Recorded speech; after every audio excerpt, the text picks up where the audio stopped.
Extras death, I am the son of Hades. अध्याय 361 नई खोज। नियो ने हवेली के विशाल दरवाजों को देखा। वे उसके ऊपर ऊंचे थे। उसने पीछे मुड़ने से पहले कुछ कदम आगे बढ़ाए। तुम अंदर नहीं आ रहे हो? उसने पूछा। राजा, सम्राट के वंश के अलावा किसी को भी महल में प्रवेश करने की अनुमति नहीं है, वेल्डोरा ने उत्तर दिया। नियो ने सिर हिलाया। उसने महल के दरवाजे धकेले। वे विरोध में कराह उठे। कर्कश आवाज एक मरते हुए जानवर की तरह गूंज रही थी।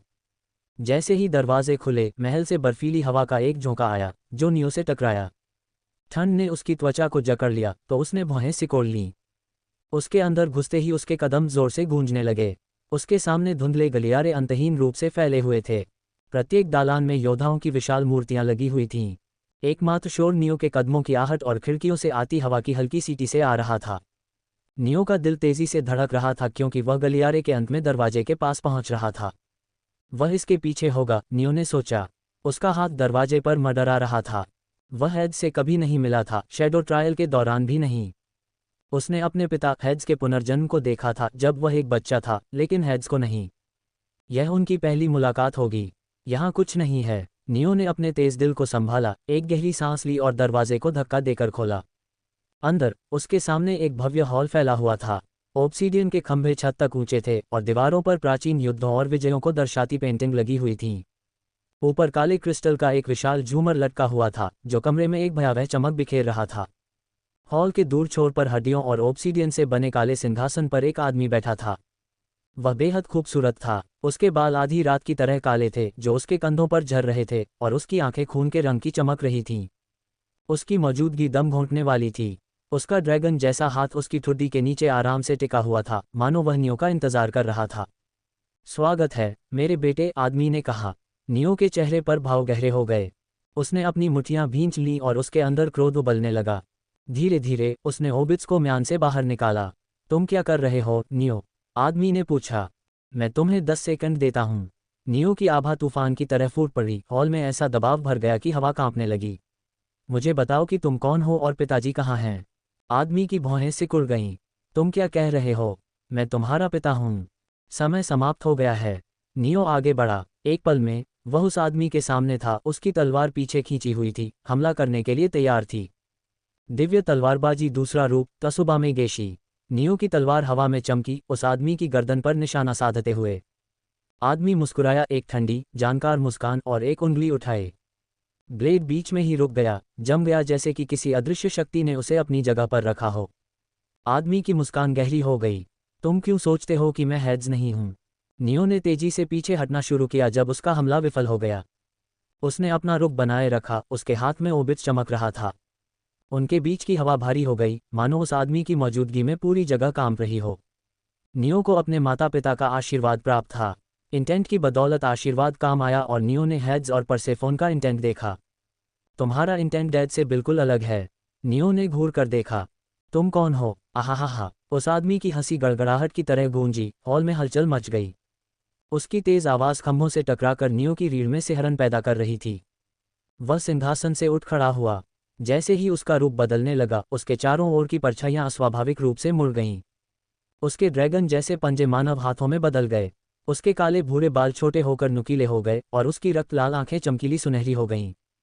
उसकी आभा दमघोंटू बनी रही, यहाँ तक कि उसके राक्षसी चेहरे ने एक मानवीय चेहरे को भी बदल दिया।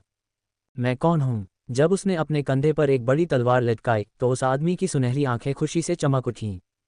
उसने नियो को एक कृपालु मुस्कान के साथ देखा। तुम मुझे जवाब क्यों नहीं देते? अगर तुम पिटाई चाहते हो तो ठीक है। नियो के सामने एक पारदर्शी स्क्रीन दिखाई दी। क्वेस्ट के खिलाफ 10 सेकंड तक जीवित रहें। पुरस्कार, absolute cash world core condensation तकनीक। जब नियो को शब्दों के पीछे का अर्थ समझ में आया तो वह भौंचक्का रह गया। उसके दिमाग में अचानक अलार्म बजने लगे। उसकी सहज प्रवृत्ति ने उसे भागने के लिए चिल्लाया। कई सालों में पहली बार उसे डर महसूस हुआ। हो, तुम क्या देख रहे हो? Status screen. नियो के पीछे से उस आदमी की मजाकिया आवाज आई। नियो का खून जम गया। प्रतिक्रिया करने का कोई समय नहीं था। उस आदमी की तलवार बिजली की तरह चमकी। नियो ने मुश्किल से बचाव में अपना ब्लेड उठाया। हथियार एक बहरेपन के साथ टकराए जिससे उनके चारों ओर शॉकवेव फैल गई। नियो का शरीर एक चित्रे की तरह उछला, जो हड्डियों को चकनाचूर करने वाले बल के साथ काली पत्थर की दीवार से टकराया। दीवार पर दरारें पड़ गईं और धूल के घने बादल बरसने लगे। ये जगह काफी छोटी है, आदमी ने अपनी दाढ़ी को खुजलाते हुए कहा। चलो इसे बड़ा बनाते हैं। उसने अपनी उंगलियां चटकाईं। दुनिया, ऊर्जा की एक लहर बाहर की ओर फैल गई। नियो की त्वचा पर रोंगटे खड़े हो गए, क्योंकि उसने उन दो शब्दों के पीछे छिपी शक्ति को महसूस किया जो इरादे से बने थे। कमरा उसकी आंखों के सामने बदल गया। हॉल के अंदर की जगह तेजी से फैल गई, जो संभव होने से कहीं ज्यादा दूर तक फैल गई। छत ऊंची और ऊंची होती गई, जब तक कि वह एक अंतहीन शून्य में गायब नहीं हो गई। दीवारें बाहर की ओर फैल गईं, इतनी दूर हो गईं कि वे अब दिखाई नहीं दे रही थीं। ऐसा लग रहा था जैसे हॉल एक पूरे ग्रह में बदल गया हो, या शायद उससे भी बड़ा कुछ। नियो ने अविश्वास में चारों ओर देखा। अरे, तुम कब तक सोचोगे? उस आदमी की आवाज ने उसे उसके विचारों से बाहर निकाल दिया। नियो ने सिर को स्रोत की ओर घुमाया और पाया कि वह आदमी उसके ठीक सामने खड़ा है। चूंकि हॉल का विस्तार हो चुका था, इसलिए उनके बीच की दूरी सैकड़ों हजार किलोमीटर तक बढ़ जानी चाहिए थी। और फिर भी उस आदमी ने एक पल में अकल्पनीय दूरी तय कर ली थी। चलना शुरू करो, क्या तुम, या तुम वापस लड़ने से बहुत डरते हो? नियो के आसपास की जगह जम गई थी। वह चाहकर भी हिल नहीं सकता था। हालांकि दिव्य तलवारबाजी 8वां रूप, कामी नो शिन, अच्छा कदम है, लेकिन ये बहुत धीमा है। नियो की तलवार तकनीक पूरी तरह से सक्रिय नहीं हो पाए। नहीं, यह विफल नहीं हुई थी, ये सक्रिय होने की प्रक्रिया में थी। सक्रियण की गति बहुत बहुत धीमी थी। वह मेरा समय धीमा कर रहा है, नियो ने महसूस किया। वह आदमी नियो को सीधे फ्रीज नहीं कर रहा था, वह बस नियो के समय को इस हद तक धीमा कर रहा था कि नियो का शरीर जम गया था। अब क्या होगा, नियो? हार मानने वाला हूं, आदमी ने आगे झुकते हुए मजाकिया अंदाज में पूछा। जब उसने नियो की आंखों में सीधे देखा तो उसकी सुनहरी आंखें खुशी से चमक उठीं। नियो ने अपना जबड़ा कस लिया। उसकी आभा टिमटिमाने और भड़कने लगी।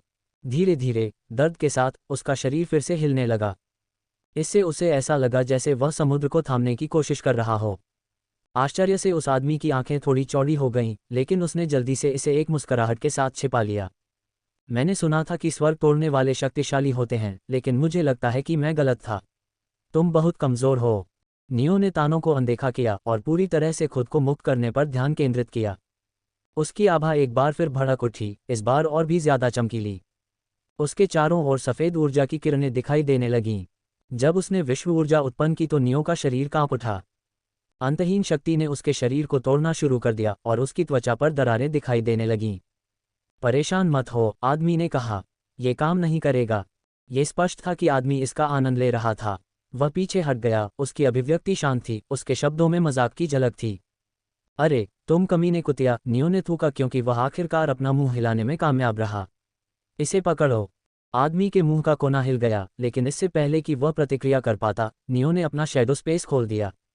बिना किसी चेतावनी के एक विशाल भूभाग, पूरी धरती, अचानक उनके ऊपर दिखाई दी। चट्टान और मिट्टी का विशाल टुकड़ा नीचे की ओर गिरा। इसके विशाल आकार ने आकाश को काला कर दिया।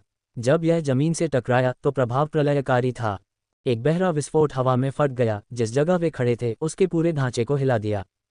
टूटी हुई जमीन से मैग्मा हिंसक रूप से फूट पड़ा, पिघली हुई चट्टान की चमकती हुई नदियां दरारों से बह रही थीं। धूल और मलबे ने हवा को भर दिया, युद्ध के मैदान को घने, दम घुटने वाले कोहरे में ढक दिया। पत्थर और मलबा हर दिशा में उड़ रहे थे, हॉल की अदृश्य सीमाओं में टकरा रहे थे। लगातार ध्वनि बूम की आवाज गूंज रही थी, अंतहीन।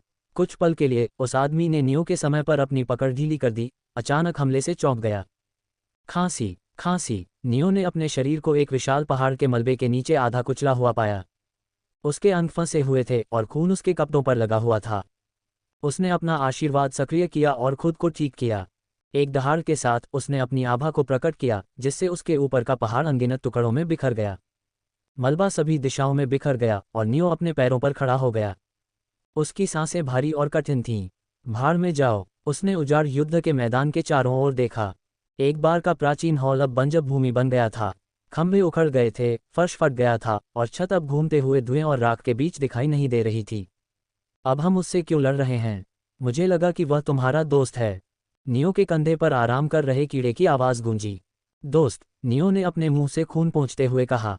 मैं अपने जीवन में पहले कभी उस आदमी से नहीं मिला। उसने अपनी स्थिति स्क्रीन पर देखा। क्वेस्ट पूरा होने तक बचा हुआ समय 07 सेकंड। उद्धरण चिन्ह ... इस जगह पर पूरा समय और स्थान उलझा हुआ है। चल कुतिया और मेरी मदद कर, कीड़े चिल्लाए। वह कमीना बहुत गुस्से में है। मुझे पता है। नियो आगे बढ़ा। वह एक दिशा में देख रहे सैकड़ों हजार आंखों वाले खंभे देख सकता था। वह आदमी जरूर वहां होगा। नियो के साथ अनगिनत कीड़े दौड़े। वेलकारिया से लड़ना अजीब लगता है, नियो ने सोचा। क्या तुम्हें पता है कि वह कौन है? नियो ने दौड़ते हुए पूछा। उसने हर कदम पर हजारों मीटर की दूरी तय की, लेकिन वह आदमी अभी भी काफी दूर था। ये वही है, वेलकरिया ने बड़बड़ाते हुए कहा, उसकी आवाज में घबराहट भर गई। स्टेज 5 भगवान जो विश्वकोर की रक्षा कर रहा था। अध्याय 362 दुर्गम को चुनौती देना। जब तुमने पृथ्वी पर हमला किया था तब वह विश्वकोर की रक्षा कर रहा था? नियो ने आश्चर्य से पूछा। हाँ, इसका मतलब है वह हमारी तरफ है। तुमने मुझे उसके सामने प्रकट करने के बाद नहीं, कमीने। इससे पहले कि नियो कुछ कह पाता, उसने उस आदमी को देखा। वह सैकड़ों हजार आंखों वाले खंभों से घिरा हुआ था। उन्होंने उस पर अनगिनत मानसिक हमले किए। मुट्ठी के आकार के कीड़े तड़प रहे थे और रेंग रहे थे और उसकी त्वचा को चीरने की कोशिश कर रहे थे। एक भी हमला उस आदमी को छू नहीं पाया। ऐसा लग रहा था जैसे उसके शरीर के चारों ओर एक अदृश्य अवरोध ने उन्हें रोक दिया हो। वह आदमी नियो की ओर मुड़ा, उसकी मुस्कान गायब हो गई। तुम एक बाहरी देवदूत के साथ क्यों काम कर रहे हो? मुझे आपको जवाब देने की जरूरत नहीं दिखती। मैंने आपसे एक सवाल पूछा था, नियो हारग्रेव्स। उसकी आवाज़ एक वज्रपात की तरह फटी, जिससे शॉकवेव पैदा हो गई। पृथ्वी के मलबे, टूटे हुए पत्थर के टुकड़े, बिखरा हुआ स्टील और बुझती हुई लपटें बल द्वारा और दूर बिखर गईं। हजार आंखों वाले खंभे और तड़पते हुए कीड़े भरे हुए गुब्बारों की तरह फट गए। नियो को लगा जैसे वह तूफान की आंख में खड़ा हो। उसकी त्वचा पतली, चुभने वाली पट्टियों में छिलने लगी और उस आदमी का भारी दबाव उस पर पहाड़ की तरह टूट पड़ा। मुझे जवाब दो। एक पल में वह आदमी नियो के सामने आ गया। उसकी गति बहुत तेज थी। इससे पहले कि नियो प्रतिक्रिया कर पाता, उस आदमी की बड़ी तलवार उसकी छाती में घुस गई और उसे फटी हुई, खून से लथपथ जमीन पर दबा दिया। तुम्हें जवाब चाहिए? नियो ने पूछा। वह जोर से खांसने लगा और उसके होठों से खून बहने लगा। फिर भी वह मुस्कुराया। तो फिर मुझे जवाब दो। नियो द्वारा उसके विरुद्ध शब्दों का प्रयोग करने पर उस व्यक्ति का गुस्सा क्षण भर के लिए शांत हो गया। उसने फिर से वार करने के लिए अपनी तलवार उठाई। तभी अचानक नियो का शरीर चमकते हुए प्रकाश के कणों में विलीन हो गया। इरादा, उस व्यक्ति ने बड़बड़ाया। उसकी भौहें अविश्वास में सिकुड़ गईं। उसने पहले ही इरादे से एक भौतिक क्लोन बना लिया है। पहले ही हैरान हो गए। नियो की आवाज़ सुनकर उस व्यक्ति का सिर घूम गया। नियो के सैकड़ों क्लोन उसे घेर लेते हैं। तुम इतने सारे क्लोन बना सकते हो? उस व्यक्ति ने पूछा। नियो ने कंधे उचका दिए, अपनी चुप्पी बनाए रखी। वह केवल एक क्लोन बना सकता था, यदि वह उसके जितना ही मजबूत हो। दूसरी ओर वह अनगिनत कमजोर क्लोन बना सकता था। तुम क्या करने की कोशिश कर रहे हो? उस व्यक्ति ने पूछा। क्या तुम भूल गए कि मैंने क्या कहा था? क्लोन एक साथ बोले। यदि तुम उत्तर चाहते हो तो मुझे उत्तर देने दो। जैसे ही नियो ने ये शब्द कहे, उसकी आंखों के सामने एक स्क्रीन दिखाई दी। छिपी हुई शर्तें पूरी हुईं। क्वेस्ट जीवित रहना को क्वेस्ट असाध्य को चुनौती देना में अपग्रेड किया जाएगा। विवरण पर सफलतापूर्वक हमला करें। पुरस्कार पूर्ण अराजकता विश्वकोर संक्षेपण तकनीक को आदिम विश्वकोर संक्षेपण तकनीक में अपग्रेड किया जाएगा। स्क्रीन को पढ़ने का समय नहीं था। क्लोन चारों तरफ से आदमी पर टूट पड़े। उनका जोश देखकर आदमी का गुस्सा गायब हो गया। उसकी जगह एक जोरदार हंसी ने ले ली जो बंजर भूमि में गूंज उठी। उसकी हंसी से पैदा हुई शॉकवेव हवा में फैल गई, जिससे कई क्लोन तुरंत मर गए। उनके रूप हवा में धूल की तरह बिखर गए। इस तरह से बात करना, तुम वाकई उस कमीने के बेटे हो। तुम बात करने वाले नहीं हो, ड्यूक बेल। हर दिशा से अनगिनत तलवारों के हमले हुए। मुस्कुराते हुए बेल ने अपनी विशाल तलवार को दोनों हाथों से पकड़ लिया। उसकी मांसपेशियां तनावग्रस्त हो गईं और उसके शरीर से ज्वार की लहर की तरह एक विशाल आभा फूट पड़ी। सिर्फ बल के कारण ही फटी हुई धरती और भी ज्यादा फट गई, जिससे युद्ध के मैदान में कंपन होने लगा। उसके वार ने उसके चारों ओर की हर चीज को विनाश के एक चकाचौंध भरे चाप में चीर दिया। तुम्हें कैसे पता चला कि मैं कौन हूं? बेल ने पूछा। उसकी आवाज़ शांत थी लेकिन जिज्ञासा से भरी हुई थी, क्योंकि क्लोनों की एक और लहर दिखाई दी। तुम्हारा इरादा आकाश में लटकी सब कुछ देखने वाली आंख जैसा ही है। क्लोनों की नई लहर फिर से बेल पर टूट पड़ी। वेलकारिया, मुझ पर मानसिक हमले करो, नियो ने पुकारा। ठीक है। बेल के विनाशकारी हमलों से केवल कुछ कीड़े ही बच पाए। जो बच गए वे विचित्र रूप से तड़प रहे थे। उनके रूप बदल गए और फैल गए। वे विशाल हजार आंखों वाले खंभों में बदलने लगे। खंभों पर मुंह दिखाई देने लगे और वे कीड़ों के एक अंतहीन झुंड को उगलने लगे। जैसे जैसे वे आगे बढ़ते गए, जमीन कीड़ों के एक उबलते कालीन में बदल गई। हजार आंखों वाले खंभों ने अपनी निगाह नियो की ओर घुमाई। जब वेलकरिया ने अपने मानसिक हमलों का इस्तेमाल किया तो उसके सिर में तेज दर्द होने लगा। क्या यह एक हमला है? बेल ने पूछा। जवाब देने के बजाय नियो ने नेक्रोटिक टच को सक्रिय कर दिया। कौशल बहुत पहले ही चरम महारत पर पहुंच गया था और इसकी शक्ति पूर्ण थी। नियो ने हवा को ही पकड़ लिया। वातावरण सड़ने लगा। नेक्रोसिस के तने बाहर की ओर फैलने के कारण स्पष्ट रूप से सड़ने लगा। सड़ती हवा ने जो कुछ भी छुआ वह घुलने लगा। मलबे, अंतरिक्ष, समय, जीवन, कुछ भी नहीं बचा। नियो ने नेक्रोटिक टच के बाद डॉन ऑफ डेस्पेयर और डेथ एलिमेंटल को रिलीज किया। बेल के आसपास की दुनिया अभेद्य अंधकार में डूब गई। प्रकाश को निगल लिया गया, जिससे एक दमनकारी शून्य रह गया जिसने इंद्रियों को घुटन दे दी। एक संक्षिप्त क्षण के लिए संघनित लाल बिजली के विशाल बोल्ट अंधेरे में फूट पड़े, जिससे दृश्य चकाचौंध करने वाली चमक में प्रकाशित हो गया। कठोर प्रकाश ने बेल की आकृति को प्रकट किया, जो हमलों के बीच सुरक्षित खड़ा था। बुरा नहीं है, बेल ने सोचा। किसी भी हमले ने उसके शरीर को नहीं छुआ। उसके चारों ओर की बाधा अभेद्य बनी रही। उसने अपनी मुट्ठी कस ली और उसके चारों ओर का स्थान विकृत हो गया। इसने नियो के क्लोन और उनके हमलों को आसानी से कुचल दिया। बेल के चारों ओर विकृत स्थान ने बिना किसी प्रतिरोध के उन्हें निगल लिया। बेल नियो को ताना मारने ही वाला था कि अचानक उसे लगा कि कोई उसके पैर को पकड़ रहा है। एक क्लोन ने उसे पकड़ लिया। बेल के विनाशकारी हमले में उसके शरीर का केवल ऊपरी आधा हिस्सा ही बच पाया था। उसका शरीर मुश्किल से ही टिक पाया था। अपने घावों पर ध्यान देने के बजाय क्लोन ने सहानुभूतिपूर्ण बंधन कौशल का इस्तेमाल किया। उससे एक हल्की, स्पंदित चमक निकली, क्योंकि उसने जो क्रोध और दर्द महसूस किया था उसे सीधे बेल के दिमाग में स्थानांतरित कर दिया। तो यही कारण था कि तुमने उस गंदी चीज को तुम पर मानसिक हमला करने के लिए कहा था, ताकि तुम उस हमले को मुझ पर स्थानांतरित कर सको। बेल ने पूछा, लेकिन ऐसा नहीं होता। मुझे पता है कि यह तुम पर काम नहीं करता। जब बेल का ध्यान क्षण भर के लिए बंटा हुआ था तो नियो अचानक उसके सामने प्रकट हुआ। नियो का शरीर दरारों से ढका हुआ था। हालांकि कुछ गड़बड़ महसूस हुई। बेल ने उसे उस हद तक घायल नहीं किया था। क्या ये विश्व ऊर्जा के कारण था? बेल ने सोचा। जब वह नियो के शरीर में किसी भी विश्व ऊर्जा को महसूस नहीं कर पाया तो वह भौंचक्का रह गया। उसे यह समझने में एक पल लगा कि नियो ने अपनी सारी विश्व ऊर्जा अपनी तलवार में स्थानांतरित कर दी है। जब तक बेल ने देखा, नियो के हाथ में तलवार एक अलौकिक चमक के साथ चमक उठी। दिव्य तलवारबाजी, 7वां रूप, टैनराइजेन। दुनिया एक चकाचौंध भरी रोशनी में डूब गई। चमक इतनी तीव्र थी कि इसने सब कुछ भस्म कर दिया। खंडहरों पर तीखी, असली छायाएं डाल दीं। कुछ ही क्षणों बाद फ्लैश गायब हो गया, साथ ही ब्लैक डॉन ऑफ डेस्पायर स्पेल द्वारा बनाया गया अंधेरा भी गायब हो गया। नियो खून से लथपथ और घायल ठंडी जमीन पर बेहोश पड़ा था। उसका शरीर लंगड़ा था और उसकी छाती उथली सांसों के साथ बेहोश होकर ऊपर नीचे हो रही थी। बहुत बुरा हुआ, नियो। तुम हार गए, बेल ने मुस्कराते हुए कहा। अब तुम्हारे जागने और मुझे जवाब देने का समय आ गया है। बेल झुक गया। उसने नियो को जगाने के लिए थप्पड़ मारने के लिए अपना हाथ उठाया। वह अचानक बीच में ही रुक गया। जब उसने अपने पेट की ओर देखा तो उसकी आंखें सिकुड़ गईं। उसकी शर्ट पर एक हल्का, रेखा के आकार का गंदगी का निशान था। ये सूक्ष्म था, लेकिन यह वहां था। उसका हमला मेरे शरीर तक पहुंच गया, बेल ने अविश्वास में बड़बड़ाया। बेल एक स्टेज 5 भगवान था, जबकि नियो की ताकत केवल स्टेज 1 भगवान की थी। अध्याय 363 विश्वकोर संघनन तकनीक। उनकी वर्तमान लड़ाई एक जागृत देवता की तरह थी जो एक श्रेष्ठ देवता को चुनौती देने की कोशिश कर रहा था। यह एक ऐसी लड़ाई थी जिसमें जीत तो दूर, नियो के लिए नुकसान पहुंचाना भी असंभव था। और फिर भी नियो असंभव को करने में कामयाब रहा। स्वर्ग तोड़ने वाले वास्तव में राक्षस हैं, बेल ने मुस्कराते हुए कहा और अपने सिर को अनिच्छा से प्रशंसा में हिलाया। उसने नियो को आराम करने देने का फैसला किया। अपनी उंगलियों के एक आकस्मिक झटके के साथ विशाल हॉल अपनी मूल प्राचीन स्थिति में वापस आ गया। ऊंची दीवारें और अलंकृत स्तंभ फिर से प्रकट हुए, जैसे कि उन्हें कभी नुकसान नहीं पहुंचा था। पृथ्वी का मलबा पूरी तरह से गायब हो गया, पीछे केवल सन्नाटा रह गया। केवल एक कीड़ा बच गया था।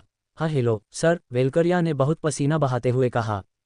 सर, बेल ने उपहास किया, पिछली बार जब हम मिले थे तो तुम मेरे मरते हुए शरीर पर हंस रहे थे। वह एक अलग समय रेखा थी सर, यह मैं नहीं था। वेलकारिया ने बिना सोचे समझे झूठ बोला। वेलकारिया रोना चाहती थी। वह अच्छी तरह जानती थी कि बेल जैसे समय उपयोगकर्ता खंडित सपनों के माध्यम से पिछली समय रेखा देख सकते हैं। हालांकि उन सपनों के होने की संभावना नगण्य थी और वे बेतरतीब ढंग से घटित होते थे। फिर भी सभी लोगों में से बेल वह व्यक्ति जिसे वह चाहती थी कि उसके पिछले कार्यों को कभी याद ना आए, वह था जिसने याद किया। मेरे पीछे आओ और मुझे सब कुछ बताओ, बेल ने आदेश दिया। उसने नियो के बेहोश शरीर को महल के माध्यम से ले जाया। वेलकारिया केवल एक कीड़ा बचा हुआ था, उसके पीछे पीछे चला। उसने बेल की अवज्ञा करने की हिम्मत नहीं की और सब कुछ गिरा दिया। बेल एक भव्य शयन कक्ष में प्रवेश किया। इसकी दीवारों पर प्राचीन युद्धों को दर्शाने वाले भित्ति चित्र सजे हुए थे। बीच में एक विशाल छतरीदार बिस्तर था जो लाल और सुनहरे कपड़ों से ढका हुआ था। बेल ने नियो के शरीर को धीरे से मुलायम गद्दे पर रखा। उसकी हरकतें आश्चर्यजनक रूप से सावधान थीं, क्योंकि उसे नहीं पता था कि नियो के टूटे हुए शरीर का कारण कौन था। वेलकारिया दरवाजे के पास खड़ी रही। उसकी निगाहें बेल और नियो के बीच घबराई हुई घूम रही थीं। नियो कुछ घंटों बाद जाग गया। आदतों से प्रेरित होकर उसने तुरंत अपने आशीर्वाद और जीवन तत्व को पूरी गति से सक्रिय कर दिया। एक सुखदायक हरी रोशनी ने उसे घेर लिया, जिसने उसके टूटे हुए शरीर को उल्लेखनीय गति से ठीक कर दिया। उसकी त्वचा की दरारें गायब हो गईं और उसकी सांसें सामान्य हो गईं, क्योंकि उसकी चोटें पूरी तरह से ठीक हो गईं। राजकुमारी आखिरकार जाग गई है, बेल ने बुदबुदाते हुए वह किताब बंद कर दी जो वह पढ़ रहा था।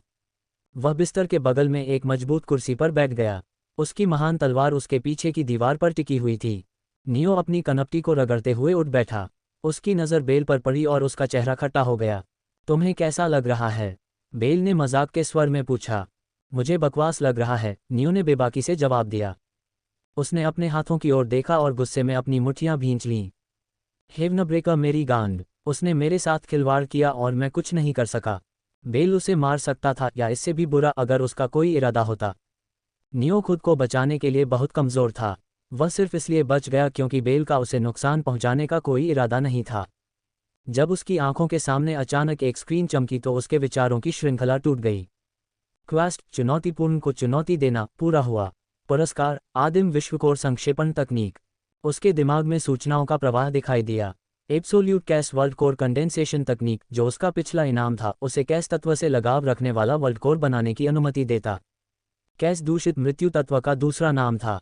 यह अविश्वसनीय रूप से शक्तिशाली था। हालांकि प्राइमोर्डियल वर्ल्ड कोर कंडेंसेशन तकनीक कहीं बेहतर थी। इस तकनीक ने उसे न केवल दूषित मृत्यु बल्कि उसके सभी तत्वों से लगाव रखने वाला वर्ल्ड कोर बनाने की अनुमति दी। यह इनाम का मतलब था कि उसका हमला बेल के शरीर पर हुआ था। तो मेरा आखिरी हमला सफल रहा। नियो के विचार मंथन में उलझ गए। अपने अंतिम हमले के दौरान उसने स्वॉर्ड इंटेंट बनाने और उसका उपयोग करने की कोशिश की थी। उसे लगा कि वह असफल हो गया है। ऐसा लग रहा था कि उसने गलत सोचा था। तो वह स्वॉर्ड इंटेंट था, या कम से कम उसके करीब था। उसका प्राइमोजेनिटर स्लॉट अभी भी बंद था। नियो ने स्वॉर्ड इंटेंट के निर्माण को पूर्ण करने के लिए आवश्यक संशोधनों को पूरा नहीं किया था।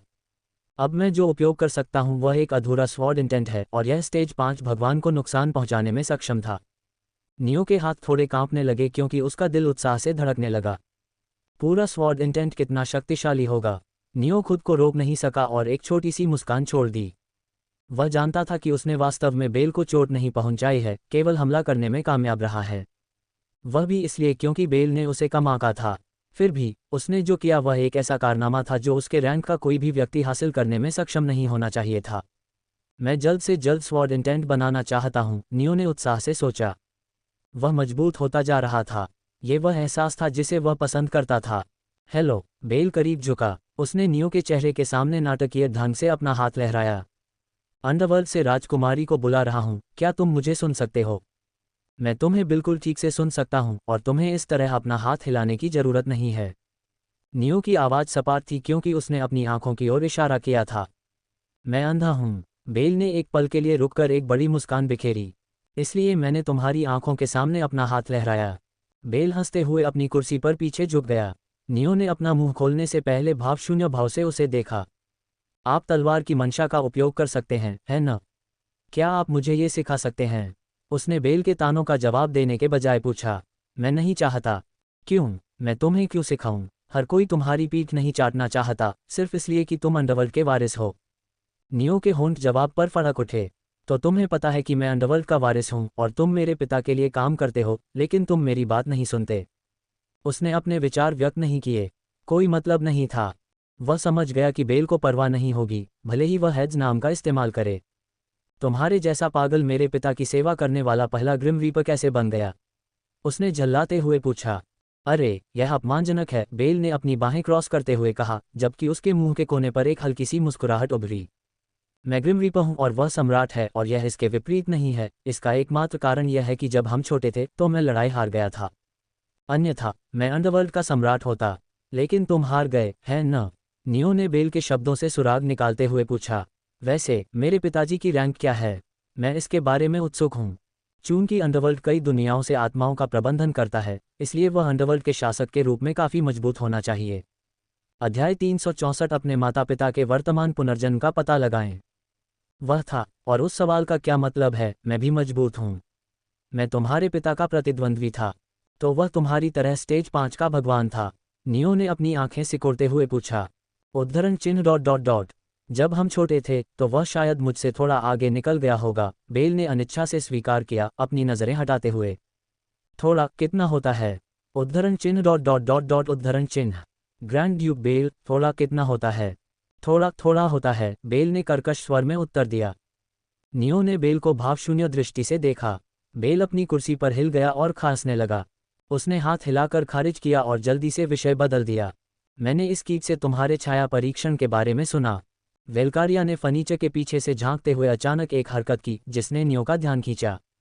मेरा नाम वेलकारिया है क्या? बेल की नज़र उस पर पड़ी। मैं आपको परेशान करने के लिए माफ़ी चाहता हूँ, कृपया अपनी बात जारी रखें। वेलकारिया चिल्लाए क्योंकि बेल की तीखी नज़रें उस पर पड़ीं। वह तुरंत फर्नीचर के पीछे छिप गई। मेरे शैडो ट्रायल के बारे में क्या? नियो ने पूछा। बेल ने खड़े होने से पहले कुछ सेकंड तक उसे देखा। बिना कुछ कहे वह नियो के करीब चला गया और नियो को आश्चर्यचकित करते हुए धीरे से उसके सिर पर थपथपाया। अच्छा काम, मुझे तुम पर गर्व है, बेल ने कहा। नियो के चेहरे पर अविश्वास की भावना जम गई। तुम क्या कर रहे हो? तुम्हारी तारीफ कर रहा हूँ।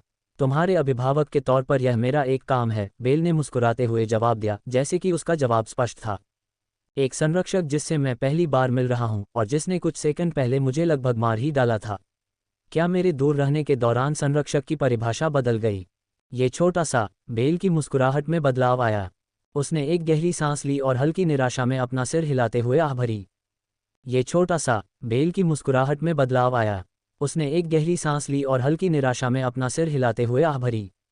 उनके बीच तनाव टूट गया था और हवा हल्की लग रही थी। मैं महल नहीं छोड़ सकता था। मेरा काम दुनिया के कोर की रक्षा करना है। लापरवाही का एक भी पल दुनिया के कोर के विनाश का कारण बन सकता है, बेल ने समझाया। एक भी पल? नियो ने एक भान उठाए। हाँ, बाहरी देवता हैं, राक्षस जो अंडरवर्ल्ड में दुबके हुए हैं, पंथवादी, दूसरी दुनिया के दुश्मन।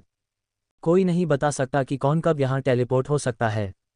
बेल ने खिड़की के बाहर खाली जगह की ओर देखा। यही कारण है कि मैं महल से बाहर नहीं जा सकता। मैं समझ गया, नियो ने बड़बड़ाया। उसे लगा कि बेल इस बातचीत में और आगे नहीं जाना चाहता, लेकिन नियो को कुछ बातें जानने की जरूरत थी। माँ और पिताजी कहाँ हैं? बेल स्तब्ध रह गया। उसे उम्मीद थी कि नियो सवाल नहीं पूछेगा। पीछे मुड़कर बेल धीरे धीरे कमरे के दूर कोने के पास कुर्सी पर चला गया। वह पीछे की ओर झुककर बैठ गया। उसकी नज़र छत पर टिकी हुई थी, जैसे कि वहां उत्तर खोज रहा हो। शांति। कुछ पल बीत गए। अंत में बेल बोला, वे कुछ साल पहले जीवित दुनिया में मर गए थे और अब पुनर्जन्म ले चुके हैं। और वे पुनर्जन्म क्यों ले रहे हैं? बेल ने अपना सिर नीचे किया, नियो से आंखें मिलाई। तुम्हारे परिवार का शापित खून। वह रुका और फिर बोला। उसने आगे कहा, मृत्यु तुम चारों को कभी चैन से नहीं रहने देगी। वे अब कहाँ हैं? मुझे नहीं पता। बेल ने अपना सिर हिलाया। उसकी हमेशा की तरह मुस्कुराहट गायब हो गई। उसकी जगह एक गंभीर भाव ने ले ली। मेरे वंश का अभिशाप क्या है? नियो ने पूछा। जब तक उसे वे उत्तर नहीं मिल जाते जिनका वह सदियों से इंतजार कर रहा था, तब तक वह रुकने वाला नहीं था। मूल 4, तुम्हारे माता पिता और तुम दोनों भाई हर बार मरने पर पुनर्जन्म लेंगे, बेल ने कहा। तुम्हारे माता पिता हमेशा साथ रहते हैं। हालांकि तुम दोनों भाइयों का उनके साथ होना यादृच्छिक है। अधिकांश समय तुम दोनों का पुनर्जन्म यादृच्छिक रूप से होगा। बेल ने रुककर अपने होठों को दबाया, मानो सोच रहा हो कि आगे क्या करना है। अंत में उसने कहा, तुम चारों के पुनर्जन्मों का जितना करीबी रिश्ता होगा, पुनर्जन्मों की मृत्यु उतनी ही बुरी होगी। उसने नियो की ओर देखा। तुम्हारे वर्तमान पुनर्जन्म में तुम चारों एक परिवार थे, यही वजह है कि। बेल की आवाज़ धीमी पड़ गई। नियो को तुरंत समझ में आ गया कि वह क्या कहना चाह रहा था। 0-8477 की त्रासदी अभिशाप के कारण हुई। कमरे में घुटन भरी शांति थी, क्योंकि नियो को बेल के शब्दों को पचाने में कुछ पल लगे। क्या पिताजी मृत्यु, परलोक और अधोलोक से जुड़े भगवान नहीं हैं? हम इस तरह से अभिशप्त क्यों हैं? नियो ने पूछा। मुझे नहीं पता, बेल ने उत्तर दिया। आखिरी बार मैं हैद से तब मिला था जब वह ये कहकर चला गया था कि वह एक छोटी छुट्टी पर जाना चाहता है। वह सदियों तक गायब रहा। उसका पुनर्जन्म हजारों साल बाद मरने के कगार पर वापस आया। उसने मुझे अभिशाप के बारे में बताया कि मुझे उसकी जगह पर वर्ल्ड कोर की रक्षा करने और उसके अभिशाप की खबर छिपाने की जरूरत थी। बाकी इतिहास है। नियो ने भौहें सिकोड़ी। उसे बेल पर भरोसा नहीं था, पहली छाप के बाद तो बिल्कुल भी नहीं। मैं तुम्हारी बातों पर कैसे भरोसा कर सकता हूँ? अगर तुम नहीं चाहते तो मत करो, कोई तुम्हें मजबूर नहीं कर रहा है। नियो ने निराशा में अपनी जीभ चटकाए। क्यों? क्या तुम मुझसे बहुत ज्यादा सवाल नहीं पूछ रहे हो? बेल ने उसे बीच में ही रोक दिया और आलस से खड़ा होकर खींचने लगा। नियो ने उसे घूर कर देखा। तुम कहाँ जा रहे हो? सोने जा रहा हूँ, मैं थक गया हूँ, बेल ने उत्तर दिया। जोर से जम्हाई लेते हुए वह दरवाजे की ओर मुड़ा। नियो ने बेल को कमरे से बाहर जाते हुए देखा। अकेले रह जाने पर नियो अपने विचारों को रोक नहीं सका। शापित वंश, मैंने शैडो ट्रायल में भी यही शब्द सुने थे, और अब बेल ने उन्हें फिर से कहा। उसकी भौहें सिकुड़ गईं क्योंकि वह सब कुछ एक साथ जोड़ने की कोशिश कर रहा था। कम से कम अब मुझे पता है कि डैड, मॉम और हेनरी हमेशा मेरी तरह पुनर्जन्म लेते हैं। लेकिन खबर क्यों छिपाए? अंडरवर्ल्ड में हर कोई सोचता है कि डैड महल के अंदर आराम कर रहे हैं। उसे इसके पीछे का कारण समझने में ज्यादा समय नहीं लगा। अंडरवर्ल्ड में अनगिनत राक्षस हैं जो बेहद शक्तिशाली हैं, उन आत्माओं का तो कहना ही क्या जो जीवित दुनिया में वापस लौटना चाहती हैं। कोई भी व्यक्ति गलत काम नहीं करता है, इसका कारण यह है कि वे सभी डैड से डरते हैं। लेकिन जैसे ही उन्हें एहसास होगा कि पिताजी अब उन्हें रोकने के लिए नहीं हैं, वे पागल हो जाएंगे। नियो बिस्तर पर वापस लेट गया। उसकी पीठ नर्म गद्दे में धंस गई और उसके विचार मंथन करने लगे। ल्यूमिनेरा पर भी नियो जानता था कि अगर लोगों को हैड से डर नहीं लगता तो वे अपने लोगों को बचाने के लिए अंडरवर्ल्ड में प्रवेश करेंगे। ग्रिम रीपर्स वहां थे, ये सच है, लेकिन केवल 81 ग्रिम रीपर्स थे। अगर उनमें मौजूदा ग्रिम रीपर्स के पूर्ववर्ती भी शामिल होते तो भी संख्या ज्यादा से ज्यादा 100 के आसपास होती। वे उस अराजकता को रोकने के लिए पर्याप्त नहीं थे जो तब शुरू होती अगर लोगों को पता चलता कि अंडरवर्ल्ड का भगवान अब वहां नहीं है। धिक्कार है, नियो ने बिस्तर में और गहराई से धंसते हुए कहा। तभी उसकी आंखों के सामने एक स्क्रीन दिखाई दी। क्वेस्ट, परिवार, अपने माता पिता के वर्तमान पुनर्जन्मों को खोजें और उन्हें घर ले आएं। इनाम, दुष्स्वप्न तत्व, स्तर ऊपर सहानुभूति बंधन X1। नियो ने आश्चर्य में अपनी भौहें उठाईं। क्वेस्ट में विफलता की कोई शर्त नहीं थी। परिवार नामक एक क्वेस्ट दुष्स्वप्न तत्व को इनाम के रूप में दे रहा है, नियो ने खुद से कड़वाहट से कहा। ये कठिन होने वाला है। पुनर्जन्मों को खोजना आसान नहीं था। लोग समय के साथ भी पुनर्जन्म ले सकते हैं। ये कुछ ऐसा था जो वेल्डोरा ने उसे समझाया था जब वे सम्राट के महल की ओर जा रहे थे। नियो वर्ष 1860 में मर सकता था और उसका पुनर्जन्म 1660 में या अतीत या भविष्य में किसी भी समय हो सकता था। हर चीज को क्यों होना चाहिए इतना जटिल हो सकता है? नियो ने कराहते हुए अपने मंदिरों को मालिश किया। वह खड़ा हुआ और कमरे से बाहर निकलने से पहले ओबिट्स को उठाया। अध्याय 365 ओबिट्स की अनूठी क्षमता, विश्वकोर कैसे बनाएं। वह तेजी से गलियारों से आगे बढ़ा। ये जगह अपने आप में बहुत बड़ी थी। यह एक भूल भुलैया की तरह थी जो किसी को भी खोने के लिए दृढ़ थी जो इसमें प्रवेश करने की हिम्मत करता था। उसे मदद के लिए वेलकारिया से पूछना पड़ा। वह मुख्य हॉल कहाँ है जहाँ हम बेल से मिले थे? उसने पूछा। यहाँ बाएं मुड़ें, फिर सीधे जाएं और तीसरा दायां मोड़ लें और। वेलकारिया की आवाज़ उसके दिमाग में गूंज उठी। उसने वेलकारिया के शब्दों का पालन किया। उसे स्थान तक पहुंचने में कुछ दर्जन मिनट लगे। भव्य हॉल उसके सामने खड़ा था। इसके विशाल दोहरे दरवाजे थोड़े खुले हुए थे। हॉल खाली था। वह कहाँ गया? नियो ने चारों ओर देखते हुए बड़बड़ाया। उसकी भौहें झुंझलाहट में सिकुड़ गईं। ऐसा लग रहा था कि बेल का उससे मिलने का कोई इरादा नहीं था। यहाँ जो दूसरा आदमी है उससे मिलने की कोशिश करना बेहतर होगा, उसने सोचा। वेलकारिया, वर्ल्ड कोर कहाँ है? उसने पूछा। तुम्हारे ऊपर, वेलकारिया ने जवाब दिया। नियो ने अपना सिर उठाया। उसने केवल विशाल झूमर देखा। इसके क्रिस्टल आभूषण जमे हुए सितारों की तरह चमक रहे थे। वहाँ एक उपस्थान है। वर्ल्ड कोर इसके अंदर है। मैं समझ गया। नियो ने अपनी इंद्रियों को फैलाया। उसने अपने ऊपर के स्थान की जांच की, छिपे हुए उपस्थान की खोज की। उसने उपस्थान का पता लगाने की कोशिश की लेकिन असफल रहा। मुझे पता है कि तुम मुझे सुन सकते हो। बाहर आओ, नियो ने पृथ्वी के वर्ल्ड कोर को पुकारा। कोई प्रतिक्रिया नहीं हुई। उसके होंठ झुंझलाहट में फड़कने लगे। साले, बाहर आ जाओ, उसने दोहराया। चुप हो जाओ, नियो ने अपनी जीभ चटकाए। वह वर्ल्ड कोर से मिलना चाहता था लेकिन ऐसा नहीं लग रहा था कि वर्ल्ड कोर भी ऐसा ही करना चाहता था। ये कमीने, उसने भौहों को सहलाते हुए मन ही मन कहा। नियो ने फिर से जीभ चटकाए और अपने शयन कक्ष में लौट आया। वह बिस्तर पर क्रॉस लेग करके बैठ गया। तुम क्या कर रहे हो? वेलकारिया की आवाज़ ने उसके विचारों को बाधित किया। वर्ल्ड कोर बनाने की कोशिश कर रहा हूँ, नियो ने अपनी आंखें बंद करते हुए जवाब दिया। तुम्हें पता है कि वर्ल्ड कोर कैसे बनाया जाता है? वेलकारिया ने पूछा। हाँ, मेरे कौशल ने मुझे बताया कि यह कैसे करना है, नियो ने बिना किसी चूक के झूठ बोला। तुम्हारे पास उस तरह का कौशल है? वेलकारिया ने पूछा। नियो ने कोई जवाब नहीं दिया। उसने अपनी आंखें बंद कर लीं और अंदर की ओर ध्यान केंद्रित किया।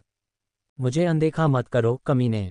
अरे, नियो ने अपने दिमाग में संग्रहित प्राइमोर्डियल वर्ल्ड कोर कंडेंसेशन तकनीक की जानकारी प्राप्त की। वर्ल्ड कोर बनाने के लिए उसे केवल एक चीज़ की आवश्यकता थी, एक पवित्र खजाना। पवित्र खजाना वर्ल्ड कोर की नींव बन जाएगा। पवित्र खजाने की तात्विक समानताएं मेरे वर्ल्ड कोर की तात्विक समानताएं निर्धारित करेंगी, उसने सोचा। किसी भी एक दुनिया में सभी तात्विक समानताएं नहीं थीं। उदाहरण के लिए, पृथ्वी में शून्यता नहीं थी। यही कारण था कि पृथ्वी से कोई भी व्यक्ति शून्यता के साथ पैदा नहीं हुआ और पृथ्वी से किसी में भी शून्य तत्व के प्रति प्रतिरोध नहीं था। अगर मुझे एक पवित्र खजाना मिल जाए जिसमें सभी तत्वों के प्रति आत्मीयता हो, तो मेरा वर्ल्ड कोर मुझे शून्यता के साथ साथ सभी तत्वों के प्रति प्रतिरोध प्रदान करने में सक्षम होगा।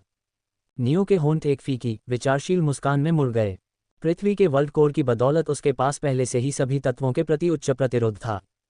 अगर वह इसके ऊपर अपना खुद का वर्ल्ड कोर जोड़ लेता तो उसे लगभग अभेद्य रक्षा मिल जाती। हालांकि आपस में टकराने वाले तत्वों के साथ वर्ल्ड कोर बनाना आसान नहीं था। मृत्यु और जीवन, अंधकार और पवित्र, छाया और प्रकाश, उन्हें मिलाना लगभग असंभव था। नियो, गहरे विचारों में डूबा हुआ, अपने मन के अंदर एक आवाज़ सुनता है। नियो, तुम्हें चिंता करने की ज़रूरत नहीं है, मैं संतुलन संभाल लूंगा। नियो ने ओबिट्स की आवाज़ पहचानते ही हल्के से मुस्कुराया। ओबिट्स की अनोखी क्षमता हार्मोनाइजेशन थी। इसने दो विपरीत तत्वों को उसके भीतर एक साथ रहने दिया। उसकी क्षमता ही कारण थी कि नियो, एक डार्क टाइप तत्व उपयोग करता, बिना किसी परिणाम के हीलिंग पोशन और जीवन और पवित्र दोनों तत्वों का उपयोग कर सकता था। लगभग सभी डार्क टाइप उपयोगकर्ता हीलिंग पोशन या जीवन और पवित्र तत्वों से बचते थे जब तक कि यह अंतिम उपाय न हो। जबकि ऐसे उपचार उनकी चोटों को ठीक कर सकते थे, वे अक्सर आंतरिक क्षति को पीछे छोड़ देते थे जो स्थायी हो सकती थी। सबसे खराब स्थिति में उनकी नींव और कोर खतरे में पड़ जाते। नियो ने कभी ऐसी समस्या का सामना नहीं किया था। वह जीवन और मृत्यु दोनों तत्वों का आसानी से उपयोग कर सकता था। ये सब ओबिट्स की अनूठी क्षमता की बदौलत था। यहाँ तक कि यह तथ्य कि मैं एक ही समय में स्वर्ग तोड़ने वाला और एक जागृत करने वाला हूँ, असंभव होना चाहिए था, नियो ने सोचा। जागृत करने वाले ग्रह के विश्व कोर से जुड़े होते हैं। दूसरी ओर, स्वर्ग तोड़ने वालों ने अपनी खुद की विश्व ऊर्जा बनाई और अपना खुद का विश्व कोर बनाया। ये मूल रूप से शक्ति के विपरीत मार्ग थे, या तो बाहरी स्रोत से ऊर्जा खींचना या खुद से इसे उत्पन्न करना। कोई भी दोनों नहीं कर सकता था। लेकिन ओबिट्स की अनूठी क्षमता ने समस्या को हल कर दिया। मुझे लगता है कि इसीलिए भाई ने मेरे लिए ओबिट्स को रखा। वह जानता था कि ओबिट्स की हार्मोनाइजेशन क्षमता मुझे खुद को अलग किए बिना माँ और पिताजी दोनों के तत्वों का उपयोग करने की अनुमति देगी। नियो की मुस्कान गहरी हो गई। धन्यवाद, ओबिट्स। वह ओबिट्स की उपस्थिति में बदलाव महसूस कर सकता था। उसकी भावनाएं उसके पेट में तितलियों की तरह फड़फड़ा रही थीं। नियो ने फिर से ध्यान केंद्रित करने से पहले धीरे से हंसी। सब कुछ कहा और किया, ओबिट्स एक पूर्ण पवित्र खजाना नहीं है। उसे एक पूर्ण पवित्र खजाने में बदलने का एक तरीका खोजना होगा। यह एकमात्र तरीका था जिससे वह हाफ स्टेप असेंशन से फर्स्ट स्टेप असेंशन रैंक तक पहुंचने का प्रयास कर सकता था। शायद मैं अन्य पवित्र खजाने का उपयोग कर सकता हूं, नियो ने सोचा। उसकी नज़र स्टेटस स्क्रीन पर गई। पवित्र खजाने, स्काईफॉल, ओबिट्स अपूर्ण। स्काईफॉल, ज़्यूस की बिना सिर वाली लाश का नाम, उसके शैडो स्पेस में था। उसने ज़्यूस की लाश को अपने वर्ल्ड कोर की नींव के रूप में इस्तेमाल करने की योजना नहीं बनाई थी। भले ही वह चाहता, स्काईफॉल ओबिट्स से कमज़ोर था। स्काईफॉल का इस्तेमाल करने से मेरे वर्ल्ड कोर को ज़्यूस की समानताएं मिलेंगी। मुझे नहीं पता कि ज़्यूस के पास कितनी समानताएं थीं, लेकिन मुझे संदेह है कि यह ओबिट्स की तुलना में ज़्यादा है। फिर उसकी नज़र बदल गई। दूसरा पवित्र खजाना एक प्रश्न चिन्ह है। मुझे ये भी नहीं पता कि यह क्या बकवास है। नियो ने अपनी जीभ चटकाए। वह दूसरे पवित्र खजाने को अनदेखा ही कर सकता था। वह एकमात्र पवित्र खजाना जिसका वह इस्तेमाल कर सकता था और जिसका इस्तेमाल करने की उसने योजना बनाई थी, ओबिट्स था। जब वह दूसरे पवित्र खजाने का इस्तेमाल करने के बारे में सोचता था तो वह ओबिट्स की नाराज़गी महसूस कर सकता था। जब उसने उसे इस्तेमाल करने के लिए पवित्र खजाने के रूप में अंतिम रूप दिया तो उसका मूड लगभग तुरंत ही खुश हो गया। तुम्हें खुश करना बहुत आसान है, तुम्हें पता है, नियो ने हल्की मुस्कान के साथ सोचा। ओबिट्स ने जवाब में बड़बड़ाया। उसने मानसिक संबंध बंद कर दिया। नियो ने अपनी आंखें खोलीं। तुमने विश्व कोर बनाया, वेलकारिया की आवाज़ गूंजी। अजीब है, मुझे तुम्हारे आसपास की ऊर्जा में कोई उतार चढ़ाव महसूस नहीं हो रहा है। वह कुछ देर रुकी और बोली, क्या सफलता का मतलब यह नहीं है कि तुम्हें पता है, धमाका और धमाका, धमाका और धमाका। सच में, इसमें क्या गलत है? वेलकारिया ने गुस्से से जवाब दिया। जब वे झगड़ रहे थे तो नियो की आंखों के सामने अचानक एक स्क्रीन दिखाई दी। मुझसे मिलो, नियो ने भौहें सिकोड़ी। तुम किससे बात कर रहे हो? वेलकारिया ने पूछा। जब उसने नियो के व्यवहार में अचानक बदलाव देखा तो वह चुप हो गई। तुम कौन हो? नियो ने पूछा। स्फिंक्स। स्क्रीन पर एक शब्द दिखाई दिया। तुम मुझसे संपर्क क्यों कर रहे हो? मेरे पास तुम्हारे लिए एक सौदा है। नियो की अभिव्यक्ति तटस्थ रही, हालांकि उसके विचार तेजी से आगे बढ़ रहे थे। स्फिंक्स मुझसे संपर्क क्यों कर रहा है? वह मुझसे क्या चाहता है? क्या सौदा है? उसने पूछा। अगर तुम मेरे लिए एक कार्य पूरा करोगे तो मैं तुम्हें 3 उत्तर दूंगा। ये तुम्हारे लिए काफी आश्चर्यजनक है। अपनी तलवार को एक पूर्ण पवित्र खजाने में कैसे बदलें? एलिजाबेथ डी ब्यूफोर्ड को कैसे बचाएं? प्रश्नों ने नियो को आश्चर्यचकित कर दिया, लेकिन उसने अपना धैर्य बनाए रखा। ये 2 सवाल हैं। तीसरा सवाल क्या है जिसका तुम मेरे लिए जवाब दोगे? लुभावने प्रस्ताव के बावजूद नियो भावशून्य रहा। कोई रास्ता नहीं है कि यह कमीना स्फिंक्स मुझसे किसी आसान काम के लिए संपर्क करे, उसने सोचा। मुझे तब तक सावधान रहना होगा जब तक मैं इसका लक्ष्य नहीं जान लेता। स्क्रीन क्षण भर के लिए टिमटिमाई। इससे पहले कि अंतिम शब्द दिखाई देते, नियो के सीने में एक झटका लगा। अपने माता पिता को कैसे खोजें? एक पल के लिए नियो के विचार जम गए। मैं तुम्हारे लिए तीनों सवालों के जवाब दूंगा। अध्याय 366 मौत के दूत। नियो की आंखें सिकुड़ गईं। तुम्हें पता है मैं उन्हें कहाँ पा सकता हूँ? कोई जवाब नहीं आया। स्फिंक्स गायब हो गया था। इसका संदेश स्पष्ट था, अगर नियो को जवाब चाहिए तो उसे उससे मिलना होगा। नियो ने अपनी जीभ चटकाई और खड़ा हो गया। चलो चलते हैं, हम जा रहे हैं। कहाँ? वेलकारिया ने पूछा। जीवितों की दुनिया में। नियो ने वेलकारिया को वापस अपने शैडो स्पेस में भेज दिया। उसने बेल की तलाश में महल में एक आखिरी चक्कर लगाया, लेकिन असफल रहा। एक हल्की आह भरते हुए वह मुड़ा और महल से बाहर निकल गया। बाहर अंडरवर्ल्ड का परिदृश्य उसके सामने फैला हुआ था। मैं तुम्हें नमस्कार करता हूँ, राजकुमार। वेल्डोरा ने सिर झुकाया। वह धैर्यपूर्वक नियो की वापसी का इंतजार कर रहा था। राजा के साथ आपकी मुलाकात कैसी रही? यह अप्रत्याशित था, नियो ने जवाब दिया। नियो ने हेड्स की अनुपस्थिति को उजागर नहीं करने का फैसला किया। कुछ ग्रिम रीपर्स को इस बात का अंदाजा होना चाहिए कि पिता गायब हैं। आखिरकार उन्हें सदियों से किसी ने नहीं देखा है। ग्रिम रीपर्स केवल इसलिए खबर छिपा रहे हैं क्योंकि अंडरवर्ल्ड में स्थिरता और व्यवस्था बनाए रखना है। नियो के विचार वेल्डोरा को घूरते हुए मंथन करने लगे। ग्रिम रीपर्स की तरह दूसरों को भी एहसास हो गया होगा कि पिता गायब हैं। वे चुप हैं क्योंकि उनके पास पुष्टि का अभाव है, लेकिन अगर वे इसकी पुष्टि कर दें। उसकी भौहें सिकुड़ गईं। अंडरवर्ल्ड अराजकता में डूब जाएगा। ये जल्द ही होने वाला है। नियो ने अपनी मुट्ठियां भींच लीं। उसे आने वाली अराजकता को संभालने के लिए पर्याप्त मजबूत होना था या अपने पिता को वापस लाने का कोई रास्ता खोजना था। राजकुमार, क्या कोई समस्या है? नहीं, नियो ने अपना सिर हिलाया। हमें सभी शुरुआतों के जंगल में वापस लौट जाना चाहिए। जैसा आप चाहें, राजकुमार। वे हवा में उड़ गए।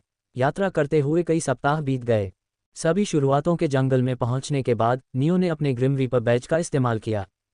उसने इसे सक्रिय किया। उसके सामने काली ऊर्जा का एक घूमता हुआ पोर्टल प्रकट हुआ। बिना किसी हिचकिचाहट के नियो पोर्टल से अंदर चला गया। उसके चारों ओर की दुनिया बदल गई। बाहर निकलते ही अजीबोगरीब आवाज़ें उसका स्वागत कर रही थीं, दबी हुई कराहें और उखड़ी हुई सांसें। नियो ने अपनी आंखें खोलीं और खुद को उस निजी कॉफ़ी रूम में पाया जहां वह पहली बार अंडरवर्ल्ड में आया था। कमरे की गर्म रोशनी अंडरवर्ल्ड के अंधेरे से बिल्कुल अलग थी। हालांकि उसके सामने का दृश्य सामान्य से बहुत अलग था। दुकान का मालिक अस्त व्यस्त और अर्धनग्न टेबल पर वेट्रेस के साथ व्यस्त था। जब उनकी चौंकी हुई आंखें नियो से मिली तो हवा में अजीब तनाव भर गया। तुम कौन हो? नियो तेजी से उनके बगल में आया और उनके हाथों को पकड़ लिया। सिर। नींद। उसने अपना माइंड कंट्रोल कौशल सक्रिय किया। दुकान मालिक और वेट्रेस लेट गए और वे गहरी नींद में सो गए। अरे, ये कैसी घटिया टाइमिंग है, नियो ने भौहें मसलते हुए कहा। इस स्थिति ने उसे डैनियल के साथ बिताए समय की याद दिला दी। नियो को अक्सर डैनियल को उसकी लापरवाह इच्छाओं में लिप्त होते हुए देखने के लिए मजबूर होना पड़ता था, खासकर जब वह आदमी पीछे पड़ा होता था। अरे, किसी तरह ये परेशान करने वाला है। नियो के होंठ एक तिरछी नज़र में मुड़ गए। उसने दुकान के बेहोश मालिक और वेट्रेस को टेबल पर अजीब तरह से फैला हुआ देखा। अपनी जीभ की एक क्लिक के साथ वह करीब आया और अपने कौशल को सक्रिय किया। माइंड इन्विजन, उसने बड़बड़ाया। उसकी आत्मा की अभिव्यक्ति वेट्रेस के दिमाग के अंदर साकार हो गई। वहाँ टूटी हुई यादें टूटे हुए कांच के टुकड़ों की तरह तैर रही थीं। नियो ने उनके बीच से गुजरते हुए अपने अचानक आने की याद को तलाशा। इसे पाकर उसने ध्यान केंद्रित किया और इसे नष्ट कर दिया। सख्ती से कहें तो माइंड इन्विजन यादों को देखने का एक साधन था, न कि बदलाव का। अगर सावधानी से न किया जाए तो किसी व्यक्ति की यादों के साथ छेड़छाड़ उसके दिमाग को नुकसान पहुंचा सकती है। यादों के एक बड़े हिस्से को मिटाने से अपरिवर्तनीय क्षति का जोखिम होता है। सिर्फ 5 सेकंड हटाना सुरक्षित होना चाहिए, नियो ने तर्क दिया। अपना काम पूरा करने के बाद नियो ने दुकान के मालिक की ओर रुख किया और प्रक्रिया को दोहराया। दुकान से बाहर निकलने से पहले उसने सो रहे जोड़े पर एक आखिरी नज़र डाली। बाहर की सड़कें शांत थीं, शाम के सूरज की नर्म सुनहरी चमक में नहा रही थीं। एक ठंडी हवा ने आसपास के पेड़ों की पत्तियों को हिला दिया। नियो ने अपना शैडो जंप मंत्र सक्रिय किया। दुनिया उसके चारों ओर धुंध छा गई और वह अकादमी की ओर बढ़ गया। वह जल्दी से अपने गंतव्य पर पहुंच गया। क्या ये वह अकादमी है जहां आप पढ़ते हैं, राजकुमार? वेल्डोरा की आवाज़ धीरे से गूंजी। नियो ने अपने कंधे के ऊपर तैरती नीली टिमटिमाती लौ पर नजर डाली। वेल्डोरा का वर्तमान रूप। हाँ, ये वह जगह है जहां मैं और अन्य देवता अध्ययन करते हैं, नियो ने उत्तर दिया। एंजल्स ग्रिम रीपर्स सम्राट के रक्त से संपन्न प्राणी थे। उन्होंने उसके प्रति शाश्वत वफादारी की शपथ ली थी। ये वह रक्तरेखा थी जिसने उन्हें अंडरवर्ल्ड में अन्य आत्माओं की तरह नासमझ राक्षसों में बदलने से बचाया। रक्त ने उन्हें बढ़ी हुई क्षमताएं भी प्रदान की, जिससे उनकी डार्क टाइप आत्मीयताएं बढ़ गईं। हालांकि इसने उन्हें सम्राट के नियमों से भी बांध दिया। मृतक जीवित लोगों के साथ हस्तक्षेप नहीं करेंगे। यह एक अटूट नियम था। हेड्स का कोई भी देवदूत जो इसे तोड़ने की हिम्मत करता, उसे भयानक परिणाम भुगतने पड़ते। सबसे अच्छी स्थिति में वे अपनी शक्तियां खो देंगे। सबसे बुरी स्थिति में उन्हें एक भयानक मौत का सामना करना पड़ेगा। ये नियम ही था जिसने सुनिश्चित किया कि कोई भी ग्रिम रीपर जीवितों की दुनिया में कोई कार्रवाई न करे। वेल्डोरा ग्रिम रीपर नहीं था, हालांकि उसके पास सम्राट का थोड़ा सा खून था। इसने उसके राक्षस बनने को रोक दिया, लेकिन उसे जीवितों की दुनिया में ज्यादा कुछ करने में असमर्थ बना दिया। वेल्डोरा, क्या ये सच है कि आप अन्य ग्रिम रीपर्स की तरह जीवितों की दुनिया में ज्यादा कुछ नहीं कर सकते? नियो ने पूछा। यह आंशिक रूप से सच है, राजकुमार, वेल्डोरा ने उत्तर दिया। उसकी आवाज़ शांत थी, सम्मान से भरी हुई थी। मुझ पर प्रतिबंध मृत्यु के अन्य स्वर्गदूतों की तुलना में बहुत हल्के हैं। मैं दूसरों की तुलना में अधिक स्वतंत्र रूप से घूम सकता हूँ, लेकिन फिर भी मैं जो कुछ भी कर सकता हूँ वह सीमित है। वेल्डोरा ने सम्राट का खून होने के बावजूद कभी भी हेड्स के प्रति अपनी वफादारी की शपथ नहीं ली थी। इसके बजाय उसने खुद को पूरी तरह से नियो के प्रति समर्पित कर दिया था। इस प्रकार वेल्डोरा एक स्वर्गदूत नहीं था और सम्राट के खून द्वारा दी गई पूरी शक्ति का प्रयोग नहीं कर सकता था। हालांकि इसका मतलब यह भी था कि वह अन्य ग्रिम रीपर्स की तुलना में कम प्रतिबंधित था। मैं समझ गया, नियो ने कहा। नियो अकादमी के मैदान से चला गया। वह छात्र ब्लॉकों में से एक से गुजरा और फेलिक्स और आथा को देखा। दोनों भारी कदमों से आगे बढ़े। उनके चेहरे पीले थे और उनकी आंखों के नीचे काले घेरे थे। वे ज़ॉम्बी की तरह चल रहे थे, उनके हाथ हर कदम पर मुश्किल से हिल रहे थे। अध्याय 367 अकादमी से वापसी। मानद छात्र, लगता है कि प्रशिक्षण उन पर एक नंबर कर रहा हूं, नियो ने बड़बड़ाया। नियो के पास हर समय अपने इंटेंट क्लोन तक पहुंच थी। वह देख सकता था कि दूसरे लोग इसके खिलाफ कैसा प्रदर्शन कर रहे हैं। समय के ऐसे बिंदु थे जब नियो अपने भौतिक शरीर और क्लोन के बीच अपना ध्यान नहीं बांट पाता था, जैसे बेल के साथ उसकी गहन लड़ाई के दौरान। ऐसे मामलों में उसने क्लोन की यादों तक पहुंचने के लिए अपने माइंड इन्विजन कौशल का इस्तेमाल किया। नियो का दिमाग शक्तिशाली था, कौशल के बोझ को सहने में सक्षम, ऐसा कुछ जो शायद ही कोई कर सकता था। वह अकादमी से गुजरा। जैसे ही वह स्फिंक्स के साथ बैठक की व्यवस्था करने के बारे में सोच रहा था, उसके सामने एक पोर्टल प्रकट हुआ। इसकी चांदी की सतह पानी में लहरों की तरह विकृत हो गई। कृपया अंदर आएं, प्रिंसिपल की कठपुतलियों में से एक ने कहा, जो दूसरी तरफ खड़ी थी। नियो ने चांदी के पोर्टल में कदम रखते हुए एक संक्षिप्त सिर हिलाया। उसने एक बदलाव महसूस किया और अगले ही पल उसने खुद को प्रिंसिपल के कार्यालय के बाहर खड़ा पाया। कृपया कमरे में प्रवेश करें, प्रिंसिपल आपका इंतजार कर रहे हैं, गुड़िया ने कहा। कार्यालय के दरवाजे अपने आप खुल गए। प्रिंसिपल की डेस्क कमरे के बीच में थी। शार्लोट उसके पीछे बैठी थी। उसके चेहरे पर एक शिकन थी। नियो हारग्रेव्स, अकादमी कई सप्ताह पहले शुरू हुई है। मुझे याद नहीं है कि मैंने आपको इसकी अनुमति दी थी। प्रिंसिपल की सख्त आवाज़ अचानक बंद हो गई जब कार्यालय के भीतर एक भारी, दम घुटने वाली आभा फूट पड़ी। हवा भारी होती दिख रही थी। वेल्डोरा की तीखी निगाहें उसे घूर रही थीं। विनम्रता से बात करो, अर्धमानव। तुम अंडरवर्ल्ड के राजकुमार की मौजूदगी में हो, वेल्डोरा ने कहा। शार्लोट ने अपना जबड़ा भींच लिया, क्योंकि वह उसकी आभा की कुचलने वाली ताकत का विरोध कर रही थी। उसके माथे पर पसीने की बूंदें बन गईं, लेकिन उसकी आंखें स्थिर रहीं। उसने कमजोरी दिखाने से इनकार कर दिया, भले ही दबाव के कारण उसका दिल तेजी से धड़क रहा था। अकादमी की प्रिंसिपल होने के नाते उसका गर्व उसे इसकी अनुमति नहीं देता। उसने अपनी आभा को बाहर निकाला। दफ्तर कांप उठा, दीवारें तनाव के कारण कराह उठीं और छत पर पतली दरारें नसों की तरह फैलने लगीं। उनकी आभा के टकराव ने कमरे में लगभग मूर्त तनाव पैदा कर दिया। किताबें अलमारियों से गिर पड़ीं और एक बार व्यवस्थित दफ्तर में अव्यवस्था फैल गई। वे एक भयंकर गतिरोध में फंस गए। नियो एक कुर्सी पर शांति से बैठा हुआ था, जैसे कि अव्यवस्था मौजूद ही न हो, आखिरकार हस्तक्षेप किया। उसकी आवाज़ हालांकि नर्म थी, लेकिन दमनकारी माहौल को ब्लेड की तरह चीरती हुई निकल गई। रुको, अनिच्छा से ही सही, पीछे हटने से पहले वेल्डोरा की आभा टिमटिमा गई। समझ गया, प्रिंस, वेल्डोरा ने कहा। चार्लोट, भौहें सिकुड़ते हुए और अभी भी तनाव में, ने भी अपनी आभा वापस ले ली। कार्यालय में धीरे धीरे सन्नाटा छा गया। मैं अपने दोस्त के गुस्से के लिए माफ़ी मांगता हूँ, प्रिंसिपल, नियो ने कहा। चार्लोट के होंठ पतली रेखा में दबे हुए थे, स्पष्ट रूप से नाखुश। प्रिंस, आप क्यों हैं? वेल्डोरा, नियो की आवाज़ तीखी थी। वेल्डोरा की अभिव्यक्ति सख्त हो गई, लेकिन नियो की टोन सुनते ही उसने तुरंत खुद को चुप कर लिया। हम थक नहीं हैं, नियो ने कहा। चलो पहले उसकी बात सुनते हैं। हाँ प्रिंस, वेल्डोरा ने जवाब दिया। नियो ने चार्लोट की ओर रुख किया। आपने मुझे क्यों बुलाया, प्रिंसिपल? उसने पूछा। आखिरकार जवाब देने से पहले चार्लोट की आंखें नियो और वेल्डोरा के बीच घूम रही थीं। आपने पिछले सप्ताह के दौरान किसी भी कक्षा में भाग नहीं लिया है। जो छात्र विस्तारित अवकाश लेते हैं उन्हें निष्कासित किया जा सकता है, उसने कहा। मुझे यकीन है कि मेरे भाई ने मेरी अनुपस्थिति का कोई कारण बताया होगा, नियो ने उत्तर दिया। उसने बताया, लेकिन दूसरे सेमेस्टर के छात्रों को अकादमी छोड़ने की अनुमति नहीं है, जब तक कि यह किसी मिशन के लिए न हो, चार्लोट ने दृढ़ता से कहा। मैं समझ गया, नियो ने सोच समझकर सिर हिलाया। तो मुझे अकादमी छोड़ने की अनुमति नहीं है? नहीं, तो मैं स्वेच्छा से अकादमी छोड़ दूंगा। क्या? चार्लोट की आंखें चौंक कर चौड़ी हो गईं।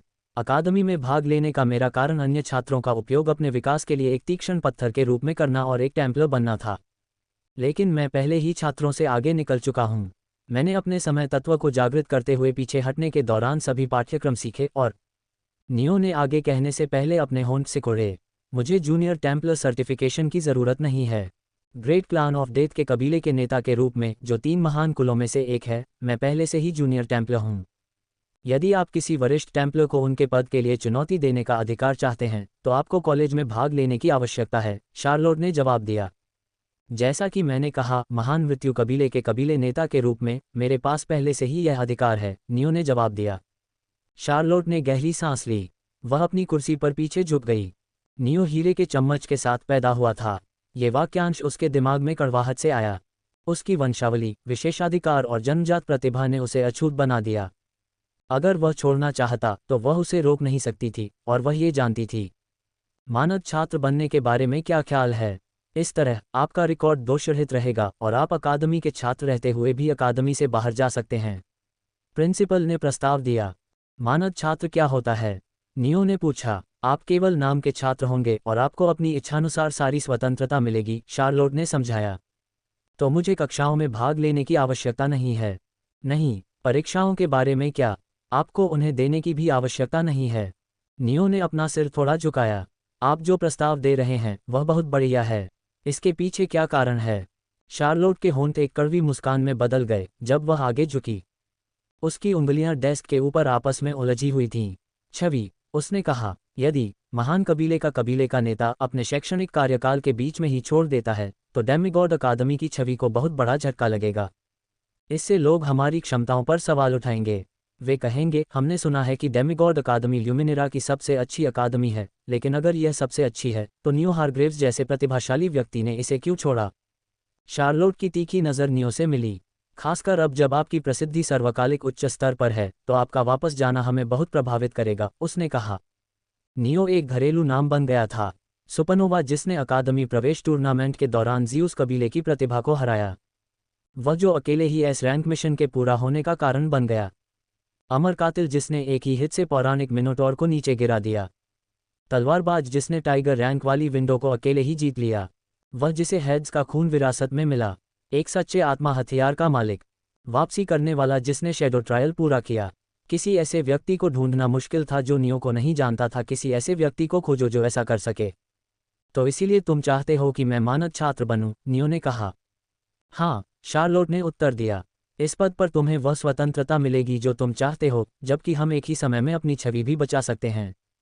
इसमें मेरे लिए क्या है? शार्लोट ने उसे हताश भाव से देखा। अध्याय 368 स्फिंक्स से फिर मिलना। लेखक का नोट: मैंने कुछ अध्याय पहले एक गलती की थी।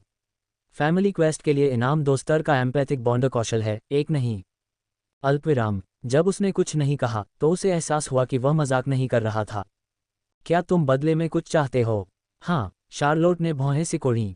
नियो के पास धन की कोई कमी नहीं थी। अकादमी की तिजोरी के अंदर पौराणिक खजानों के अलावा वह लगभग कुछ भी आसानी से प्राप्त कर सकता था। तुम्हें क्या चाहिए? अकादमी की तिजोरी से कुछ? मुझे वे स्क्रैप नहीं चाहिए, नियो ने बीच में टोका। स्क्रैप? शार्लोट हकलाते हुए बोली। वे स्क्रैप ऐसे खजाने थे जो किसी को भी ललचा सकते थे।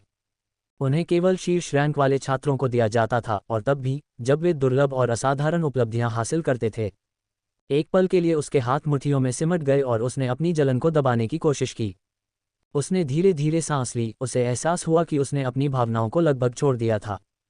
खुद को संभालने के लिए थोड़ी खांसी के बाद वह अपने सख्त चेहरे पर लौट आए। तो फिर तुम क्या चाहते हो? नियो की अभिव्यक्ति अस्पष्ट बनी रही क्योंकि वह अपनी कुर्सी पर थोड़ा पीछे झुक गया। आपका वोट? उद्धरण चिन्ह अल्पविराम डॉट विस्मयादिबोधक चिन्ह उद्धरण चिन्ह। उसने ये सुनिश्चित करने के लिए एक पल लिया कि उसने उसे गलत नहीं सुना है। आप सीनियर टेम्पलर पद के लिए मेरा वोट चाहते हैं? शार्लोट ने अविश्वास में पूछा। अभी नहीं, नियो ने स्पष्ट किया। लेकिन हाँ, भविष्य में मुझे आपका वोट चाहिए। जैसे जैसे शार्लोट की निगाहें सख्त होती गईं, कमरा ठंडा होता गया। उसने अपना सिर दृढ़ता से हिलाने से पहले एक पल के लिए चुपचाप उसका अध्ययन किया। आप अकादमी छोड़ सकते हैं, लेकिन मैं आपको अपना वोट नहीं दूंगी, उसने घोषणा की। अचानक विचारों में बदलाव क्यों? मुझे लगा कि तुम मुझे मानद छात्र बनाना चाहते हो। बच्चा, मेरे साथ चालाकी करने की कोशिश मत करो, शार्लोट ने झपटा मारा। उसने उसे घूर कर देखा। उसके वोट का मतलब होगा कि अकादमी नियो का समर्थन करती है। जूनियर टेम्पलर द्वारा सीनियर टेम्पलर को युद्ध में हराने के बाद ये निर्धारित करने के लिए मतदान प्रक्रिया होगी कि क्या वे सीनियर टेम्पलर की सीट ले सकते हैं। केवल एक्साल्टेड और पैरागॉन डेमिगॉड ही मतदान कर सकते हैं। राजनीति की दुनिया में केवल ताकत ही आपको शीर्ष पर नहीं पहुंचा सकती, प्रभाव भी आवश्यक था। अकादमी ने हमेशा एक तटस्थ रुख बनाए रखा है। हमने कभी वोट नहीं दिया है और न ही कभी देंगे। शार्लोट की आवाज़ दृढ़ थी। वह नियो को दूर भेजने के लिए कठपुतलियों को बुलाने ही वाली थी कि अचानक उसके सामने एक पारदर्शी पर्दा आ गया। उसकी मदद करो, स्फिंक्स, शार्लोट ने उलझन में पूछा। अगर तुम उसकी मांगों को मानोगे तो मैं तुम्हारा एहसानमंद हो जाऊंगा। शार्लोट ने भौहें सिकोड़ी। उसने स्क्रीन से ऊपर देखा और नियो को घूरा। स्फिंक्स उसकी ओर से हस्तक्षेप क्यों कर रहा था? स्फिंक्स की ओर से एक एहसान, यह मूल्यवान है, पूरी अकादमी की तिजोरी से कहीं ज्यादा, उसने सोचा। आकाशीय रिकॉर्ड से ज्ञान स्वतंत्र रूप से वितरित नहीं किया गया था। अपने विकल्पों को तौलते हुए शार्लोट के होंठ एक पतली रेखा में दब गए। वह कुछ विशिष्ट पूछ सकती थी, कुछ ऐसा जो वह गहराई से चाहती थी। ठीक है, शार्लोट ने आखिरकार कहा, मैं तुम्हारी मांगों से सहमत हूं, नियो हारग्रेव्स। नियो ने सिर हिलाया। उसने देखा था वह स्क्रीन जिसे स्फिंक्स ने शार्लोट को दिखाया था। वह कमीना क्या करने की कोशिश कर रहा है? कदमों की आवाज़ ने सन्नाटा तोड़ा जब 2 कठपुतलियां कमरे में दाखिल हुईं। वे एकदम तालमेल में आगे बढ़े और एक पोर्टल बनाया जो हवा में तरल चांदी की तरह चमक रहा था। स्फिंक्स ने कहा कि वह तुमसे मिलना चाहता है। जाओ, शार्लोट ने कहा। नियो ने फिर सिर हिलाया। वह पोर्टल से गुजरा और एक बदलाव महसूस किया। उसे एक अंधेरी सुरंग दिखाई दी। हवा ठंडी थी, जिसमें हल्की धातु की गंध थी। उसके चारों ओर छायाएं मंडरा रही थीं, जो अस्वाभाविक रूप से बदल रही थीं, फिर भी आगे की हल्की चमक ने उसका ध्यान खींचा। नियो आगे बढ़ा। जल्द ही हल्की चमक एक अंधा कर देने वाली रोशनी में बदल गई और उसे घेर लिया। उसके चारों ओर की जगह विकृत हो गई। कुछ देर बाद उसने खुद को एक खाली हॉल में पाया। हॉल बहुत बड़ा था। इसकी छत ऊंची थी और दीवारें चिकनी और बिना किसी विशेषता वाली थीं। पिछली बार की तरह हॉल के बीच में एक टेबल दिखाई दी। स्फिंक्स, एक कुरकुरे काले सूट में एक आदमी के शरीर में निवास करते हुए 2 कुर्सियों में से एक पर बैठ गया। उसका चेहराहीन चेहरा हमेशा की तरह ही बेचैन करने वाला था। मेरा उपहार कैसा था? स्फिंक्स ने पूछा। मैंने प्रिंसिपल में आपकी मदद की। तुमने ऐसा क्यों किया? मेरी सद्भावना दिखाने के लिए। अगर तुम मेरे बारे में अनुकूल धारणा रखते हो तो तुम मेरे काम को स्वीकार करने की अधिक संभावना रखोगे, उसने धीमी हंसी के साथ उत्तर दिया। क्या ऐसा है? नियो ने जवाब दिया। उसने चिकनी पत्थर की फर्श पर एक नर्म खरोंच के साथ कुर्सी खींची और बैठ गया। इससे पहले कि हम मेरे अनुरोध के बारे में बात करें, एक बात है जो मैं जानना चाहता हूँ। स्फिंक्स थोड़ा आगे झुका। तुम मेरी शक्ल के बारे में क्या सोचते हो? उद्धरण चिन्ह अल्पविराम डॉट प्रश्नवाचक चिन्ह उद्धरण चिन्ह। ओह, चिंता मत करो, ये कार्य से बिल्कुल भी संबंधित नहीं है, स्फिंक्स ने लगभग चंचल स्वर में स्पष्ट किया और फिर कहा, तो क्या तुम इसे पहचानते हो? नियो चुप रहा। उसने रूप को पहचान लिया। ये टाइफॉन के 3 संप्रभुओं में से एक चारिब्दीस का था। हालांकि जब तक वह स्फिंक्स के उद्देश्य को नहीं समझ लेता तब तक उसका कुछ भी खुलासा करने का कोई इरादा नहीं था। तुम्हारा चेहरा बहुत अच्छा पोकर है, स्फिंक्स ने मुस्कुराते हुए कहा। उसका चेहराहीन चेहरा एक भयानक मुस्कान में बदल गया। तुम्हें पता है, अभिलेखों के निर्माण से पहले के अतीत के बारे में जानकारी आकाशीय अभिलेखों के अंदर मौजूद नहीं है, स्फिंक्स ने कहा। तुम क्या कहना चाह रहे हो? नियो ने पूछा। मैं कुछ खोजना चाहता था, लेकिन चूंकि उस दूर के बारे में जानकारी मौजूद नहीं है, इसलिए मैं असफल रहा। नियो की भौहें तन गईं। स्फिंक्स के घुमावदार तरीके से बात करने से वह सतर्क हो गया। आकाशीय अभिलेख के निर्माता ने 2 लोगों को बचाने के लिए अभिलेख बनाए, स्फिंक्स ने अचानक कहा। मैं और कोई और? नियो ने अपनी शांत अभिव्यक्ति बनाए रखी। अंदर से वह स्तब्ध था। स्फिंक्स की बातें सुनने के बाद उसने सुरागों को एक साथ जोड़ा। तो डैनियल ने अभिलेख बनाकर मन के बच्चे को बचाया। उसने सोचा, निर्माता को अब याद नहीं है कि वह किसे बचाना चाहता था। केवल एक ही व्यक्ति जो उत्तर जानता है वह आकाशीय अभिलेख का पहला संरक्षक अत्याचार का वृक्ष है, स्फिंक्स ने जारी रखा। लेकिन वह मुझे उत्तर देने से इनकार करता है। स्फिंक्स का शरीर अपनी सीट से गायब हो गया। जब स्फिंक्स उसके पीछे फिर से प्रकट हुआ तो अचानक एक ठंडी उपस्थिति ने नियो को घेर लिया। उसका हाथ उसके कंधे पर टिका हुआ था। स्पर्श हल्का था। कोई और रास्ता न होने के कारण मैंने उस व्यक्ति के बारे में सुराग खोजने के लिए अभिलेखों को देखने की कोशिश की जिसे निर्माता बचाना चाहता था। मुझे वह कहीं नहीं मिला। वह कौन था? आकाशीय अभिलेखों में उसके बारे में कोई जानकारी नहीं थी, थोड़ी सी भी नहीं। ये लगभग ऐसा है जैसे कि स्फिंक्स नीचे झुका। उसका चेहरा विहीन सिर नियो के कान के पास झुका और फुसफुसाया। वह व्यक्ति मौजूद नहीं है। संयोग से मैं एक और व्यक्ति को जानता हूं जो आकाशीय अभिलेखों में नहीं दिखाई देता है, जैसे कि वह मौजूद ही नहीं है। मैं अभी उससे बात कर रहा हूं। मुझे समझ में नहीं आ रहा है कि तुम क्या कहना चाह रहे हो, नियो ने तटस्थ चेहरे के साथ उत्तर दिया। स्फिंक्स का रूप फिर से गायब होने से पहले चमक उठा। वह अपनी सीट पर फिर से प्रकट हुआ, लापरवाही से पीछे की ओर झुक गया। हालांकि उसके चेहरे पर अजीब सी मुस्कान किसी भी तरह से सहज नहीं थी। मैंने पहली बार यह रूप इसलिए चुना क्योंकि अगर आप अतीत में जाते और आकाशीय रिकॉर्ड के निर्माता से मिलते तो आप इसे पहचान लेते, जिससे वह रिकॉर्ड बनाने के लिए प्रेरित होता। उद्धरण चिन्ह अल्पविराम उद्धरण चिन्ह। लेकिन आपने मेरी शक्ल नहीं पहचानी। स्फिंक्स की मुस्कान चौड़ी हो गई। इससे मुझे आश्चर्य हुआ कि क्या मैं गलत था। हॉल में एक धीमी हंसी गूंजी। लेकिन देखो, तुम एक छाया परीक्षण में प्रवेश कर गए। तुम अपने छाया परीक्षण के दौरान कहाँ गए थे, नियो हारग्रेव्स? क्या ये 100% सिंक्रोवर्ल्ड था? क्या तुम अतीत में गए थे? स्फिंक्स की आवाज़ में मजाक की धार थी क्योंकि उसने उससे सवाल किया था। नियो बिल्कुल भी डरा हुआ नहीं था। तुम मेरे छाया परीक्षण के बारे में क्यों जानना चाहते हो? स्फिंक्स की हंसी एक बार फिर गूंजी। क्यों? अगर तुम वही हो तो तुम्हें मार डालना ही है। उद्धरण चिन्ह अल्पविराम प्रश्नवाचक चिन्ह उद्धरण चिन्ह। वह व्यक्ति ही कारण है कि मैं बच गया, लेकिन वह भी कारण है कि आकाशीय रिकॉर्ड के निर्माता ने खुद को नष्ट कर लिया। पहली बार नियो ने स्फिंक्स के स्वर में दरार महसूस की। उसके शब्दों में गहरी घृणा और क्रोध की झलक दिखी। मैं उसे उसी यातना से गुजरने जा रहा हूं जो मेरे भाई ने झेली थी। भाई, आकाशीय रिकॉर्ड का निर्माता तुम्हारा भाई है। नियो ने अनजान बनने का नाटक किया। स्फिंक्स ने उसे ऐसे देखा जैसे उसकी आंखों में जवाब ढूंढ रहा हो। अध्याय 369 असीमित संभावनाएं। स्फिंक्स को देखते हुए नियो के विचार मंथन में उलझ गए। वेल्डोरा ने मुझे ग्रिम रीपर के नाम बताए। ट्री ऑफ टायरनी टाइफॉन का खिताब है जब वह 81वें रैंक का ग्रिम रीपर बन गया। स्फिंक्स ने जो कहा उससे टाइफॉन को पता है कि डैनियल मुझे बचाना चाहता था, लेकिन टाइफॉन ने कभी भी स्फिंक्स को यह नहीं बताया। क्या टाइफॉन नियो की रक्षा के लिए खबर छिपा रहा था? जब स्फिंक्स ने एक बार ताली बजाई तो उसकी सोच टूट गई। लगता है कि तुम वह नहीं हो। तो ये सब पानी के नीचे चला गया है, स्फिंक्स ने कहा। ओह, और चिंता मत करो, मेरे पास तुम्हारे लिए एक कार्य होने की बात सच थी। नियो ने सिर हिलाया। उसकी पुष्टि प्राप्त करने के बाद स्फिंक्स ने अपना रुख बदला और उस विषय पर वापस आ गया जिसके लिए उसने नियो को बुलाया था। मैं चाहता हूं कि तुम मेरे लिए एक काम करो और मैं तुम्हारे लिए 3 सवालों के जवाब दूंगा। क्या काम है ये? स्फिंक्स ने अपनी उंगलियां चटकाते हुए जवाब दिया। उनके बीच एक विशाल होलोग्राम दिखाई दिया। नियो ने दृश्य को देखते हुए अपनी भौं को थोड़ा ऊपर उठाया। यह एक सर्वनाश दिखा रहा था। ल्यूमिनेरा महाद्वीप के आसपास का समुद्र लाल हो गया था, जिसे रक्त सागर ने अपने कब्जे में ले लिया था। लाल तरल की लहरें तटों से टकरा रही थीं। रक्त सागर भूमि तक पहुंच गया था और इसकी गहराई से राक्षसी जीव निकल रहे थे। उन्होंने महाद्वीप पर आक्रमण किया।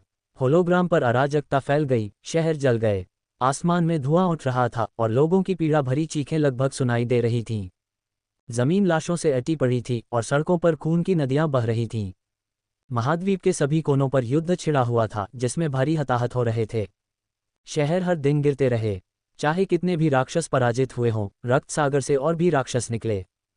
उनकी संख्या अंतहीन लग रही थी। वे सभी राक्षस कम से कम पैरागॉन रैंक के हैं। यह एक ऐसा दृश्य है जो निकट भविष्य में घटित होगा। स्फिंक्स ने होलोग्राम को घूर कर देखा। ये रक्त सागर युद्ध का युग है।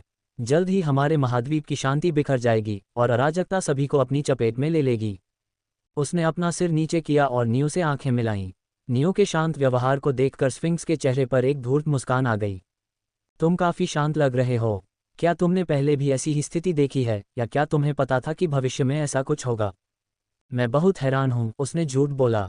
स्फिंक्स की मुस्कान और गहरी हो गई। इससे पहले कि वह उसके झूठ में दरार ढूंढ पाता, नियो ने विषय बदल दिया। क्या काम है? मुझे संदेह है कि आप महाद्वीप को बचाना चाहते हैं। अगर यही आपका लक्ष्य होता तो आप सेनेटरों को सूचित करते, मुझे नहीं, जो एक एम्पायरियन डेमिगॉड है, नियो ने कहा। ओह कृपया, हम दोनों जानते हैं कि आप एम्पायरियन से कहीं ज्यादा शक्तिशाली हैं, और आप दूसरी चीजों के बारे में भी सही और गलत हैं। स्फिंक्स ने आगे बढ़ने से पहले अपना गला साफ किया। सबसे पहले, हाँ, मेरा लक्ष्य महाद्वीप को बचाना नहीं है। दूसरा, नहीं, भले ही मेरा लक्ष्य महाद्वीप को बचाना होता, मैं दूसरों से पहले आपसे संपर्क करता, स्फिंक्स ने समझाया। क्यों? नियो ने सवाल किया। क्योंकि दूसरे लोग महाद्वीप को बचाने के बदले में मुझसे कुछ मांगेंगे, स्फिंक्स ने हंसी के साथ समझाया। उन्हें महाद्वीप को क्यों बचाना चाहिए? जब तक मैं उन्हें कोई इनाम नहीं देता, मुझे संदेह है कि वे आगे बढ़ेंगे। दूसरी ओर, आप अलग हैं। मेरा मतलब है, आप भी इनाम चाहते हैं, लेकिन आपकी लागत दक्षता अन्य सेनेटरों से बेहतर है, स्फिंक्स ने कहा।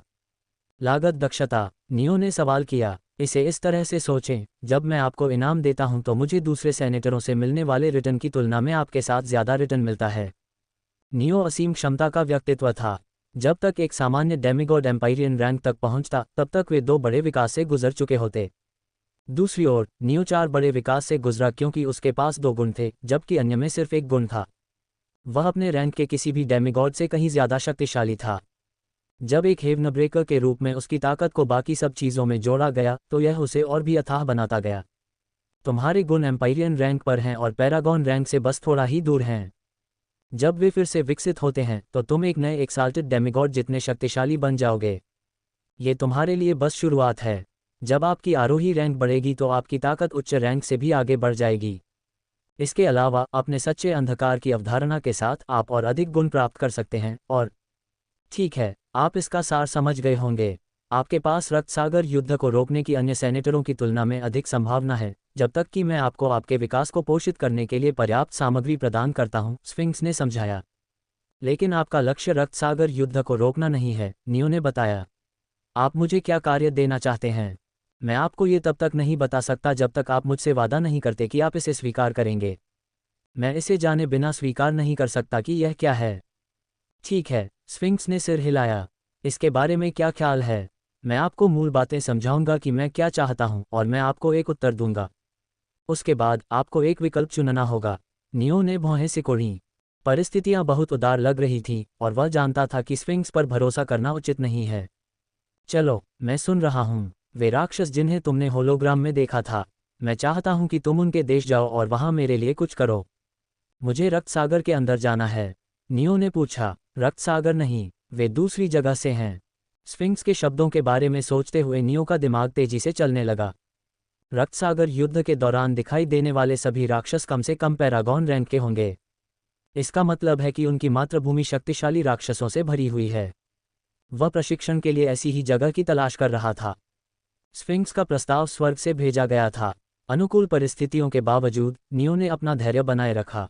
वह प्रस्ताव पर कूदने के बजाय शांत रहा। यदि तुम मुझे 3 प्रश्नों में से एक का उत्तर दोगे तो मैं इस पर विचार करूंगा। मैं समझ गया, मैं समझ गया। स्फिंक्स ने चंचल भाव से बार बार सिर हिलाया। आप किस प्रश्न का उत्तर चाहते हैं? मैं प्रश्न चुन सकता हूं। बिल्कुल नहीं, हा हा हा हा। स्फिंक्स ने अपना सिर पीछे की ओर फेंका और हंसा। इसे इस तरह देखकर नियो को याद आया कि उसे स्फिंक्स क्यों पसंद नहीं था। मुझे पहले ही जवाब दे दो। ठीक है। स्फिंक्स गायब हो गया। तुम्हारे माता पिता? उसकी आवाज़ खाली हॉल में गूंज उठी, छत और दीवारों से टकराकर। उनके पुनर्जन्म जीवित हैं और आप उनसे पहले ही वर्तमान में मिल चुके हैं।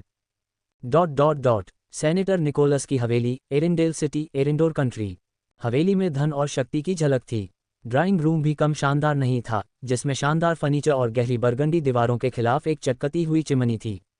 ऊपर एक क्रिस्टल झूमर लटका हुआ था जो एक नर्म सुनहरी रोशनी के साथ जगह को रोशन कर रहा था। आलीशान सोफे पर 20 साल का एक आदमी बैठा था। उसके बाल सफ़ेद थे और दाढ़ी घनी थी। उसकी बाईं आंख से ठोड़ी तक एक निशान था जिससे वह आंशिक रूप से अंधा हो गया था। उसके चेहरे पर वर्षों का अनुभव झलक रहा था। तुम यहाँ क्यों हो? सेनेटर निकोलस नामक उस आदमी ने अपने सामने बैठे युवक से पूछा। मृत्यु के उत्तराधिकारी के बारे में बात करने के लिए, युवक ने मुस्कुराते हुए उत्तर दिया। अपने बेपरवाह व्यवहार के बावजूद जब भी वह बोलता था उसके आसपास की हवा कांप उठती थी। सीधे मुद्दे पर, निकोलस ने उपहास किया। उसने चाय का एक घूंट लिया और उसे मेज पर रख दिया। चाय से भाप हवा में घूम रही थी जो धीरे धीरे खत्म हो रही थी। उसके बारे में क्या? उसने आपके शिष्य का 2 बार अपमान किया। क्या आप उसके बारे में कुछ नहीं करने जा रहे हैं? युवक ने थोड़ा पीछे झुकते हुए पूछा। अध्याय 370 सबसे ऊपर, यादों में खोज। मैं नहीं करूंगा, निकोलस ने शांत भाव से कहा। मैंने हेनरी हारग्रेव्स के साथ मामले पहले ही सुलझा लिए हैं। अब नियो हारग्रेव्स को दंडित करने की कोई आवश्यकता नहीं है। निश्चित रूप से आप उसे दंडित नहीं करेंगे। आपके रैंक वाले शिष्य पहले से ही उसे दंडित करने का तरीका खोज रहे होंगे। युवक ने अपनी आंखें घुमाईं, उसका स्वर व्यंग्य से भरा हुआ था। यदि आप ये जानते हैं तो आप ये क्यों पूछ रहे हैं? वे पर्याप्त नहीं होंगे। आपको उससे निपटने के लिए एक मजबूत तरीका अपनाने की आवश्यकता है। उससे निपटो एक बहुत मजबूत वाक्यांश है। मेरे शिष्य उसे थोड़ा डरा देंगे, निकोलस ने कहा। सच में? युवक ने कहा। उसके पास हैड्स की वंशावली है। और मेरा आपके साथ हैड्स की वंशावली के वध में शामिल होने का कोई इरादा नहीं था, निकोलस ने उत्तर दिया। तुम ऐसा कह रहे हो जैसे मैं कुछ गलत कर रहा हूं, युवक ने पलटकर कहा। तुम कुछ गलत कर रहे हो। मैं गलत नहीं हूं, युवक ने उत्तर दिया। पिछली बार जब हमने हैड्स के एक बच्चे को जंगली होने दिया था तो उसने हमें लगभग सब कुछ खो दिया था। उसके कार्यों ने हमें हमारी दुनिया को स्टेज 2 तक आगे बढ़ाने में मदद की। हमारी मदद की? तुम ऐसा कह रहे हो? तुमने उसे मारने की कोशिश करते हुए अपनी आंख खो दी। तुम, जिन्हें कभी न्याय का आदर्श कहा जाता था, ने उसे मारने की कोशिश की क्योंकि वह खुद अराजकता था। हम उसके जैसे किसी और को जंगली होने नहीं दे सकते, युवक ने कहा। तुम बहुत पागल हो रहे हो, हैड्स का वंश खतरनाक है, युवक ने निकोलस को बीच में ही रोकते हुए कहा। उसकी मुस्कान गायब हो गई। हमने द वन को रहने दिया क्योंकि हैड्स के वंश में अनंत क्षमताएं हैं और वह। युवक ने आह भरी। हैड्स की वंशावली वाला कोई भी व्यक्ति जागृत रैंक तक नहीं पहुंच सकता है। यह उनके शुरुआती कौशल से संबंधित हो सकता है या उनके कम जीवित रहने की दर का कोई और कारण हो सकता है। लेकिन एक बार जब वे शुरुआती बाधा पार कर लेते हैं तो वे अपनी अनंत क्षमता को अनलॉक कर लेते हैं। द वन इसका सबसे अच्छा उदाहरण है और उसने अपनी क्षमता से केवल अराजकता और कलह पैदा की। कमरे में सन्नाटा छा गया। सदियों पहले पृथ्वी एक स्टेज एक ग्रह थी और जीन सीमा पैरागॉन रैंक थी। ये जीन सीमा सभी के लिए समान थी, एक रक्तरेखा को छोड़कर सभी। हैड्स की रक्तरेखा। हैड्स का एक बेटा द वन एक साल्टेड रैंक तक पहुंच गया था जबकि पृथ्वी एक स्टेज एक ग्रह थी। वह एक बेजोड़ देवता बन गया जिससे उसे द वन एबव ऑल नाम मिला। उसके जघन्य कार्यों के कारण ही हमने इतिहास से हैड्स के सभी बच्चों का नामोनिशान मिटा दिया और अब आप सोच रहे हैं कि हमें नियो हारग्रेव्स को बढ़ने देना चाहिए, युवक ने कहा। नियो हारग्रेव्स अलग हो सकते हैं। क्या होगा अगर वह अलग नहीं है? क्या होगा अगर वह द वन से भी बदतर है? तुम सिर्फ अतीत में हुई घटनाओं से नाराज हो, निकोलस ने भारी सांस लेते हुए खड़े होते हुए कहा। उसकी परछाई कमरे में फैल गई, आग की रोशनी से थोड़ी हिलती हुई। वह कमरे से बाहर जाने के लिए मुड़ा। मेरे शब्दों के बारे में ध्यान से सोचो, निकोलस। वह पहले ही पैरागॉन के स्तर पर पहुंच चुका है। हमारे पास अभी भी समय है, लेकिन वह हमारे बराबर पहुंचने में ज़्यादा समय नहीं लगाएगा।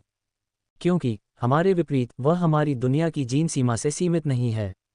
जब ऐसा होगा तो हम उसे दबा नहीं पाएंगे अगर वह हैड्स के पिछले बेटे के नक्शे कदम पर चलने का फैसला करता है। निकोलस ने उसकी बात पर ध्यान नहीं दिया और चलता रहा। त्रासदी खुद को दोहरा सकती है, निकोलस ने अपने पीछे दरवाज़ा बंद करते हुए युवक से अपने आखिरी शब्द कहे। अल्पविराम। डेमिगॉड अकादमी। क्या तुम्हें यकीन है कि मेरे माता पिता वर्तमान में हैं? नियो ने पूछा। हाँ, मैं हूँ। तुम उनसे पहले ही मिल चुके हो, स्फिंक्स ने उत्तर दिया। क्या वे अभी नवजात हैं? उसने सावधानी से पूछा। कौन जानता है? स्फिंक्स ने हंसते हुए देखा कि नियो अब अपनी भावनाओं को छिपाने में असमर्थ है। वे बच्चे हो सकते हैं, या वे वयस्क हो सकते हैं। हालांकि वे कुछ साल पहले ही मरे हैं, वे अतीत में पुनर्जन्म ले सकते हैं, और अब वे मुझसे और भाई से भी बड़े या उतने ही बूढ़े हो सकते हैं। नियो ने तार्किक रूप से सोचना बंद कर दिया था। सिर्फ इस तथ्य ने कि वह अपने माता पिता से मिल सकता है, उसके दिमाग को अस्त व्यस्त कर दिया। वे अभी कहाँ हैं? नियो ने पूछा। अपने कौशल का उपयोग करें और पता लगाएं। नियो ने भौहें सिकोड़ी। वह पूछने ही वाला था कि क्या स्फिंक्स उसके साथ खेल खेल रहा था, जब तक कि उसे अपना कौशल याद नहीं आ गया। मन पर आक्रमण। उसने अपने आप पर कौशल का उपयोग किया। उसकी चेतना अंदर की ओर बह गई। नियो की आत्मा एक बड़े महल के बाहर प्रकट हुई, वह स्थान जहां उसने अपनी यादें संग्रहित की थीं। महल एक तारों वाले आकाश के नीचे राजसी ढंग से खड़ा था। उसने महल में प्रवेश किया। यह अंदर से एक विशाल पुस्तकालय था। अनगिनत किताबें, जिनमें से प्रत्येक एक विशिष्ट स्मृति को दर्शाती थी, अलमारियों पर रखी हुई थीं। स्फिंक्स ने कहा कि माँ और पिताजी वर्तमान में हैं। मुझे उन यादों को देखना चाहिए। नियो ने एक किताब निकाली और उसे खोला। उसके आसपास की दुनिया बदल गई। जब वह पहली बार नियो हारग्रेव्स के रूप में जागा तो उसे लगा कि वह एक उपन्यास के अंदर आ गया है। उसकी आत्मा की अभिव्यक्ति उस जगह के चारों ओर तैर रही थी। इसने उसे अपनी यादों को तीसरे व्यक्ति के दृष्टिकोण से देखने की अनुमति दी। उसने स्मृति के पहले दिन को देखा। ये यहाँ नहीं है, चलो किसी और दिन जांच करते हैं। नियो ने पन्ने पलटे। वह अपने इरादे की इंद्रियों का उपयोग करके उन सभी को स्कैन कर रहा था जिन्हें उसने अतीत में देखा था। ऐसा कुछ सिर्फ नियो के लिए ही संभव था, जो एक इंटेंट यूजर था और जो यादों को पढ़ सकता था। उसने मरमेड देश की यादों को देखा, अंडरवर्ल्ड में गुलवाक के खिलाफ उसकी पहली लड़ाई, अकादमी रैंकिंग टूर्नामेंट, ग्रेमलिन के एक शिविर को नष्ट करने की उसकी कोशिश, और सी रैंक मिशन को पूरा करना। वे कहाँ हैं? नियो ने अपनी यादों को पढ़ने की गति बढ़ा दी। उसके दिमाग पर बोझ कई गुना बढ़ गया। उसके भौतिक शरीर से नाक से खून बहने लगा। उसने इस पर ध्यान नहीं दिया और अपना ध्यान यादों को पढ़ने पर केंद्रित रखा। एस रैंक मिशन, स्फिंक्स के दर्शन, मिनोटॉर की भूलभुलैया, समय तत्व जागृति, टाइगर रैंक वाली खिड़की जो नियो द्वारा मिनोटॉर को हराने के बाद भूलभुलैया के ऊपर दिखाई दी। उन्हें पा लिया। नियो ने अपनी यादों में चल रहे दृश्य को रोक दिया। उसके सामने भूलभुलैया के अंदर एक पुरुष और महिला मौजूद थे। नियो ने अपनी इंटेंट सेंस का उपयोग करके उन्हें बार बार स्कैन किया। उनका इरादा वैसा ही था जैसा कि उसने अपने आशीर्वाद में पाया था। ये वे हैं।